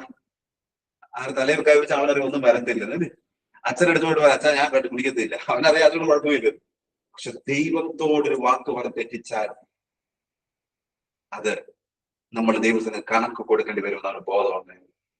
ഒരു ദിവസം പ്രാർത്ഥിച്ചപ്പോൾ കർത്താവിനോട് പറയാം, അവനോട് പറയാം ഇനി കള്ളു കുടിക്കരുത് പറയാൻ പറഞ്ഞു. ഞാൻ ഒരു ദിവസം വിളിച്ചത് പറയാം, നീ ഇനി കള്ളു കുടിക്കരുത്, ഇനി കള്ളു കുടിച്ചാൽ നിനക്ക് മുന്നോട്ടൊരു ലൈഫ് ഇല്ലെന്ന് സ്വന്തം ദൈവം പറയുന്നത്. അവൻ പിറ്റേ ദിവസം രാവിലെ പോയിട്ട് വയറുന്നതിനെ കള്ളു കുടിച്ചേക്കും മെസ്സേജ്, ഞാൻ ഇവിടെ തന്നെ ഉണ്ട് കേട്ടോ. രാവിലെ കള്ളു ഓടിച്ചിട്ട് രാവിലെ എനിക്ക് മെസ്സേജ് അയച്ചു, ഞാൻ ഇവിടെ തന്നെ ഉണ്ട് കേട്ടോ, എനിക്കൊരു കുഴപ്പം പറ്റിയിട്ടില്ല. ഞാൻ കർത്താവിനോട് സ്തോത്രം പറഞ്ഞു, ദൈവം പറഞ്ഞ കാര്യം ഞാൻ പറഞ്ഞു. അന്ന് വൈകിട്ട് അവൻ സ്കൂട്ടറും കൊണ്ട് എടുത്ത് പോയതാ, പോയി സ്കൂട്ടറോട് വീണു. അവന്റെ ഈ ഷോൾഡർ താഴ്ന്നു പോയി, ഈ കൈ ഇങ്ങനെ ഇരിക്കത്തുള്ളൂ, വലുത് അനക്കത്തില്ല. ഇവരൊരു മാസം ഞങ്ങളുടെ നാട്ടിലുള്ള എല്ലാ ഹോസ്പിറ്റലിൽ കയറി, പൈതന്മാര് പോയി, എവിടൊക്കെ പോകുമ്പോൾ അവിടെ എല്ലാം പോയി, മാറുന്നില്ല. ഒരു ദിവസം ഫ്രൈഡേ ഓൺലൈൻ പ്രയറിൽ ഞങ്ങൾ ഓൺലൈൻ പ്രയർ പ്രാർത്ഥിച്ചുകൊണ്ടിരിക്കുമ്പോൾ ടക്കം നിറച്ച് കേട്ട് കൈ പൊങ്ങി. അന്ന് നമുക്ക് കണ്ടുകൂടെ, പിന്നെ ഇന്ന് വരെ. അപ്പോൾ നമ്മുടെയൊക്കെ ജീവിതത്തിൽ നമുക്ക് ഈ പ്രകാശം ലഭിക്കുന്നില്ല. ഞാൻ ഇവന് വേണ്ടി പ്രാർത്ഥിച്ചപ്പോൾ ഞാൻ ആന്റിയോട് പറഞ്ഞു, ആന്റി അവനെ അങ്ങോട്ട് മാറ്റി നിർത്തും, നമുക്ക് പ്രാർത്ഥിക്കാം. ഞാൻ ആന്റിയോട് പ്രാർത്ഥിക്കും. ഇവന്റെ കണ്ടുപിടിക്ക് വേണ്ടി പ്രാർത്ഥിക്കത്തേ ഇല്ല. ഞാൻ പറഞ്ഞ അടുത്ത പ്രാർത്ഥനയല്ല. നമുക്ക് ശരിക്കും അറിയത്തില്ല നമ്മളെന്താ പ്രാർത്ഥിക്കുന്നത്. ഒരുവിനെ കിട്ടിക്കഴിഞ്ഞാൽ അവന് വേണ്ടി ദൈവമേ അവനെ നല്ലാക്കണം, അവനെ നല്ലാക്കണം. അത് ഒത്തിരി കാര്യങ്ങൾ കർത്താവ് പഠിപ്പിച്ചിട്ട് പറഞ്ഞു തീരത്തില്ല. ഒരു ദിവസം ഞങ്ങളുടെ ഫാമിലി ഗ്രൂപ്പിൽ എന്റെ അനിയൻ അച്ഛൻ ഒരു മെസ്സേജ് ഇട്ടേക്കാണ്, ഞങ്ങളുടെ ആന്റിക്ക് തീരെ സുഖവുമില്ല, അപ്പൊ സീരിയസ് ആയിട്ട് വെന്റിലേറ്ററില്ല, നിങ്ങൾ പ്രാർത്ഥിക്കണം. അപ്പൊ എന്റെ വേറൊരു ആന്റിയുടെ മകൻ സിസ്റ്ററാണ്. സിസ്റ്റർ ഒരു പെട്ടെന്ന് മറുപടി ചോദിച്ചു, എന്തോ പറ്റി. അപ്പൊ ഇങ്ങനെ കാര്യം പറഞ്ഞു. അപ്പൊ ആ സിസ്റ്റർ പറഞ്ഞു, ഞാൻ പ്രാർത്ഥിച്ചോളാം. സിസ്റ്റർ ഒരു ട്രീറ്റ്മെന്റുമായിട്ട് വേറെ ഹോസ്പിറ്റലിലാണ് അവിടെ. അപ്പൊ കർത്താവ് എന്നോട് പറഞ്ഞു, അന്തനെ നയിച്ച് രണ്ടുപേരും കുഴി വീഴുന്നു. അതെന്താ അങ്ങനെ? എന്നോട് പറയടാ, ഈ സിസ്റ്റർ ഒരു ആശുപത്രി കിടക്കുകയാണ്. ആ സിസ്റ്റർ എന്ത് ചെയ്ത് വേറൊരു ആശുപത്രി കിടക്കുന്ന ആൾക്ക് വേണ്ടി പ്രാർത്ഥിക്കുക. അന്തനെ നയിച്ചാൽ രണ്ട് കുഴി വീഴും. ഈ പ്രാർത്ഥന ഞാൻ കേൾക്കത്തില്ല. അങ്ങനെയാണെങ്കിൽ നമ്മുടെ പല പ്രാർത്ഥന കർത്താവ് കേൾക്കുന്നില്ലേ? കർത്താവ് പറയാം, നിങ്ങൾ യോഗ്യതയോടെ പ്രാർത്ഥിക്കാൻ വേണ്ടി വരും. നമ്മുടെ പലരുടെ പ്രാർത്ഥന അവനെ നല്ലാക്കും, മറ്റവനെ നന്നാക്കിയിട്ടേ ആകുന്നുള്ളൂ. എന്നോട് ഒത്തിരി പേര് പറയാറുണ്ട്, കർത്താവ് ആത്മാക്കളെ നേടാൻ പറ്റുന്നത് ഞങ്ങൾ തീഷ്ണമായി പ്രാർത്ഥിക്കുക. കർത്താവ് വേണം സ്വന്തം ആത്മാവിനെ ആദ്യം രക്ഷിക്കാൻ പറ. അതിനെ നിങ്ങൾ ദൈവത്തിന് കൊണ്ടുപോവാ. മറ്റുള്ളവരെ രക്ഷിച്ചു, നിന്റെ ആത്മാവ് പോയാൽ എവിടെ എന്താ ഫലമുള്ളേ? നീ എനിക്ക് പ്രിയപ്പെട്ടവനാകുമ്പോൾ നീ പ്രാർത്ഥിക്കേണ്ട ആളും നിന്റെ സ്ഥലം ഞാൻ കൊണ്ടുവരും. നീ ആരോട് പ്രാർത്ഥിക്കും? ഞാൻ പറഞ്ഞു തരാം, ദൈവർക്ക് വേണ്ടി പ്രാർത്ഥിച്ചു. അപ്പൊ ഞാൻ അവരെ ദൈവത്തിലേക്ക് എത്തിച്ചോളാം. ദൈവത്തിന്റെ പ്ലാൻ അങ്ങനെ. നമ്മൾ നേരെ തിരിച്ചു ചെയ്ത് എല്ലാ ആത്മാക്കളും രക്ഷയ്ക്ക് വേണ്ടി പ്രാർത്ഥിക്കുക. കർത്താവ് ആഗ്രഹിക്കുന്നതല്ല പലപ്പോഴും നമ്മൾ ചെയ്തത്. കർത്താവിനോട് പറഞ്ഞു, നീ പ്രാർത്ഥിക്കുന്നതല്ല ഞാൻ കാണിച്ചു തരും, നീ അവർക്ക് വേണ്ടി പ്രാർത്ഥിക്കും. അപ്പോൾ അവിടെ അത്ഭുതം നടക്കും, അവിടെ നടന്നിരിക്കും. നമുക്കിത് അറിയാത്തതുകൊണ്ട് നമ്മുടെ ജീവിതത്തിൽ നടക്കുന്നില്ല. ഓക്കെ, തിരുവനന്തപുരത്തേക്ക് വരാം. അവസാന ഭാഗത്ത് കർത്താവ് പറയുകയാണ്, ഇന്ന് ഞാൻ നിങ്ങൾക്ക് നൽകുന്ന ചട്ടങ്ങളും നിയമങ്ങളും അനുസരിച്ച് പ്രവർത്തിക്കാൻ ശ്രദ്ധിച്ചു കൊള്ളുവിൻ. കർത്താവ് അനുഗ്രഹിക്കട്ടെ. ഒത്തിരി ദൈവത്തിന് നന്ദി പറയുന്നു. ഇതുപോലെ നിങ്ങളുടെ മുമ്പിൽ വന്ന് പ്രാർത്ഥിക്കാൻ വേണ്ടിയിട്ട് കർത്താവ് ഒരു അവസരം തന്നല്ലോ. ഒരു കൊച്ചു വാക്കിൽ പ്രാർത്ഥിച്ചിട്ട് നമുക്ക് ഞാൻ അവസാനിപ്പിച്ചോളാം. ഒറ്റ കൊച്ചു വാക്കില്, ഞങ്ങളുടെ നാട്ടിലെ സ്വർഗീയ പിതാവേ, ഞങ്ങൾ ഒരുമിച്ച് പ്രാർത്ഥിക്കാം. ദൈവമേ, ഈ ചെറിയ പ്രാർത്ഥന കൂട്ടായ്മയില് വന്ന് പ്രാർത്ഥിക്കാൻ ദൈവം എനിക്കൊരു അവസരം തന്നല്ലോ. എന്റെ കഴിവുകൊണ്ടൊന്നും ഇത്രയും സമയം ദൈവത്തിന്റെ ആത്മാവ് കൂടെ നിന്നല്ലോ. ഈ പ്രാർത്ഥന പങ്കെടുക്കുന്ന എല്ലാവരും കർത്താവ് അനുഗ്രഹിക്കണം. സകല പ്രയാസങ്ങൾ കഴിയുന്നവര്, വേദനകളിലും ആകുലതകളിലൊക്കെ കഴിയുന്ന ഒത്തിരി ആൾക്കാര്, ദൈവം അവരുടെയൊക്കെ എല്ലാ കർത്താവ് അതിനെ കടന്നു ചെല്ലണം. ദൈവം ഇത് ഒരു വലിയ മാറ്റത്തിലേക്ക് കൊണ്ടുവരണം പ്രാർത്ഥിക്കുന്നു. പിതാവിന്റെയും പുത്രന്റെ പരിശുദ്ധാത്മാവിന്റെ നാമത്തിൽ അനുഗ്രഹിച്ച് പ്രാർത്ഥിക്കുന്നു. ആമേൻ. Hallelujah. Hallelujah. യേശുവേ നന്ദി.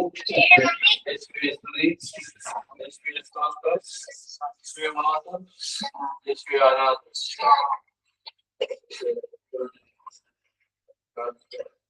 Hallelujah. Hallelujah.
ആരാധനയ്ക്കായി നമ്മുടെ ഹൃദയങ്ങൾ ബ്രദർ പറഞ്ഞ പോലെ നമ്മുടെ ഹൃദയത്തിൽ എപ്പോഴും വചനങ്ങൾ ഉണ്ടായിരിക്കുന്നതിന് വേണ്ടി വചനം കൊണ്ട് നിറയ്ക്കുന്നതിന് വേണ്ടി നമ്മൾ പ്രാർത്ഥിക്കാം. കർത്താവേ, നിങ്ങളുടെ ഹൃദയങ്ങൾ നിങ്ങൾ പ്രാർത്ഥിക്കുന്നത് ഞങ്ങൾ വായിച്ച ബൈബിൾ വാക്യങ്ങൾ കർത്താവേ, ഇപ്പോൾ കേട്ട ബൈബിൾ വാക്യങ്ങളുടെ ഹൃദയത്തിൽ എപ്പോഴും ഉണ്ടായിരിക്കും. അത് ഞങ്ങളുടെ അതിരത്തിൽ ഉണ്ടായിരിക്കുകയും മറ്റുള്ളവർക്ക് പങ്കുവയ്ക്കുവാനുള്ള ഞങ്ങൾക്ക് ഓർമ്മ ഞങ്ങളുടെ ഹൃദയത്തിന്റെ ആകുലതകൾ സമർപ്പിക്കുന്നു.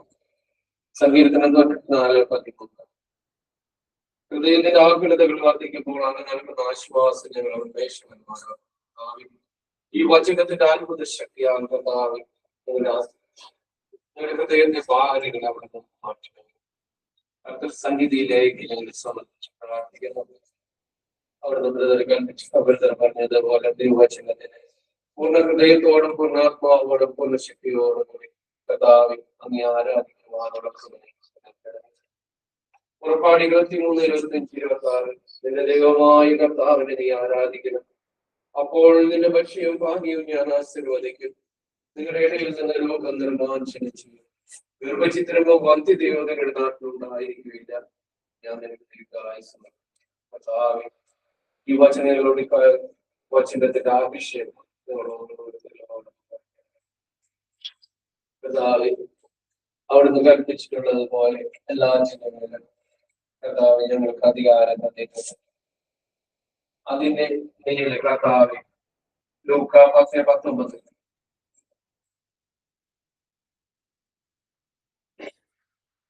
കർത്താവേ ലൂക്കാ 18:27 വചനത്തിന്റെ അത്ഭുത ശക്തിയോടെ വ്യാപരിക്കട്ടെ.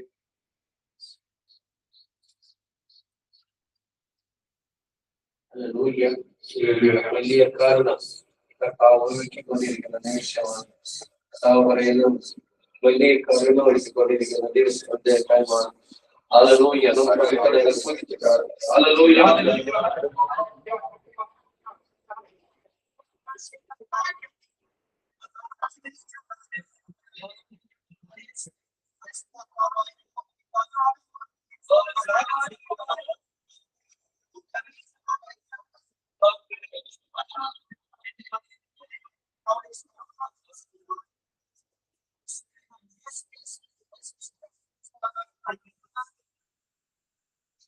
നമ്മുടെ പ്രവൃത്തികളുടെ കർത്താവിന്റെ സന്നിധിയിലേക്ക് സമർപ്പിക്കാം.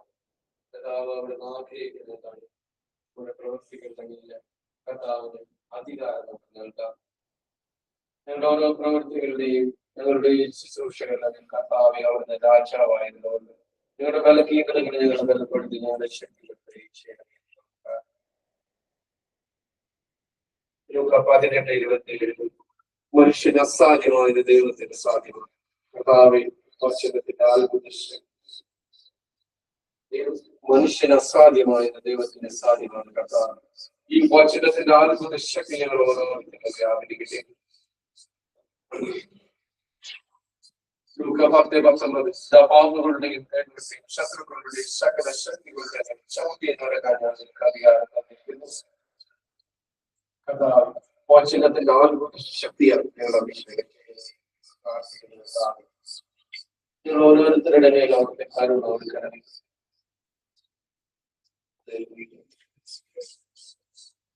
പൂർണ്ണ ഹൃദയത്തോട് പൂർണ്ണാത്മാവോട് പൂർണ്ണ ശക്തിയോടും കൂടി പൂർണ്ണമായ കർത്താവിനെ ആരാധിക്കുന്നു.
യോഗ്യമായ ഞങ്ങളുടെ കുടുംബങ്ങളെ നിരന്തരം നയിച്ചുകൊണ്ടിരിക്കുന്ന പരിശുദ്ധ കുർബാനയ്ക്ക്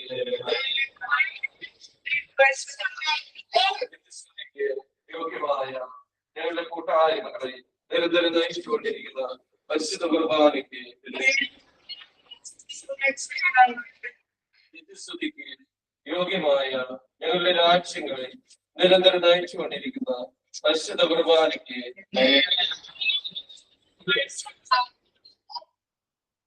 പരിശുദ്ധ പരമ ദിവ്യകാരുണ്യേശ്വരയ്ക്ക് പരിശുദ്ധ പരമ ദിവ്യകാരുണ്യേശ്വരയ്ക്ക് പരിശുദ്ധ പരമ ദിവ്യകാരുണ്യേശ്വരയ്ക്ക്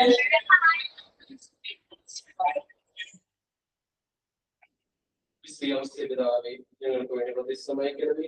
ഞങ്ങളുടെ കൂട്ടായ്മയുടെ മധ്യസ്ഥനായ ഞങ്ങൾക്ക് വേണ്ടി പ്രതിസമയിക്കണമേ. സ്വർഗത്തിലും ഭൂമിയിലുമുള്ള സകല വിശുദ്ധന്മാരെ ഞങ്ങൾക്ക് വേണ്ടി പ്രതിസമയിക്കണമേ. വിശുദ്ധ ജോൺ പോൾ രണ്ടാമൻ മാർപ്പാപ്പ ഞങ്ങൾക്ക് വേണ്ടി പ്രതിസമയിക്കണമേ. വിശുദ്ധ പോൾ ഞങ്ങൾക്ക് വേണ്ടി പ്രതിസമയിക്കണമേ. വിശുദ്ധ മദർ തെരേസ ഞങ്ങൾക്ക് വേണ്ടി മധ്യസ്ഥമാക്കണമേ. മറിയം തെരേസ ഞങ്ങൾക്ക് വേണ്ടി മധ്യസ്ഥമാക്കണമേ. ക്രിസ്തുവിനെ ഞങ്ങൾക്ക് വേണ്ടി മധ്യസ്ഥമാക്കണമേ. സർവോത്സാമി ഞങ്ങൾക്ക് വേണ്ടി മധ്യസ്ഥമാക്കണമേ. ഞങ്ങൾക്ക് വേണ്ടി മധ്യസ്ഥമാക്കണമേ. ഞങ്ങളുടെ പേരിന്റെ കാരണ ദൂതന്മാരായ സകല വിശുദ്ധന്മാരെ ഞങ്ങൾക്ക് വേണ്ടി മധ്യസ്ഥമാക്കണമേ എന്ന് പ്രാർത്ഥിച്ചുകൊണ്ട് നമുക്ക് എല്ലാവർക്കും ഒന്ന് ചേർന്ന് വിശുദ്ധ സംരക്ഷണം നേടാം.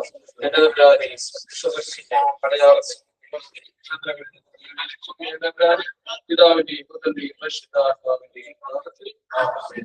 യേശു എന്ന സമാധാനം നമുക്ക് പരസ്പരം പങ്കുവയ്ക്കാം.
ചില സ്ഥലങ്ങളിൽ പള്ളിയായിട്ട് അവിടെ നോക്കണ്ട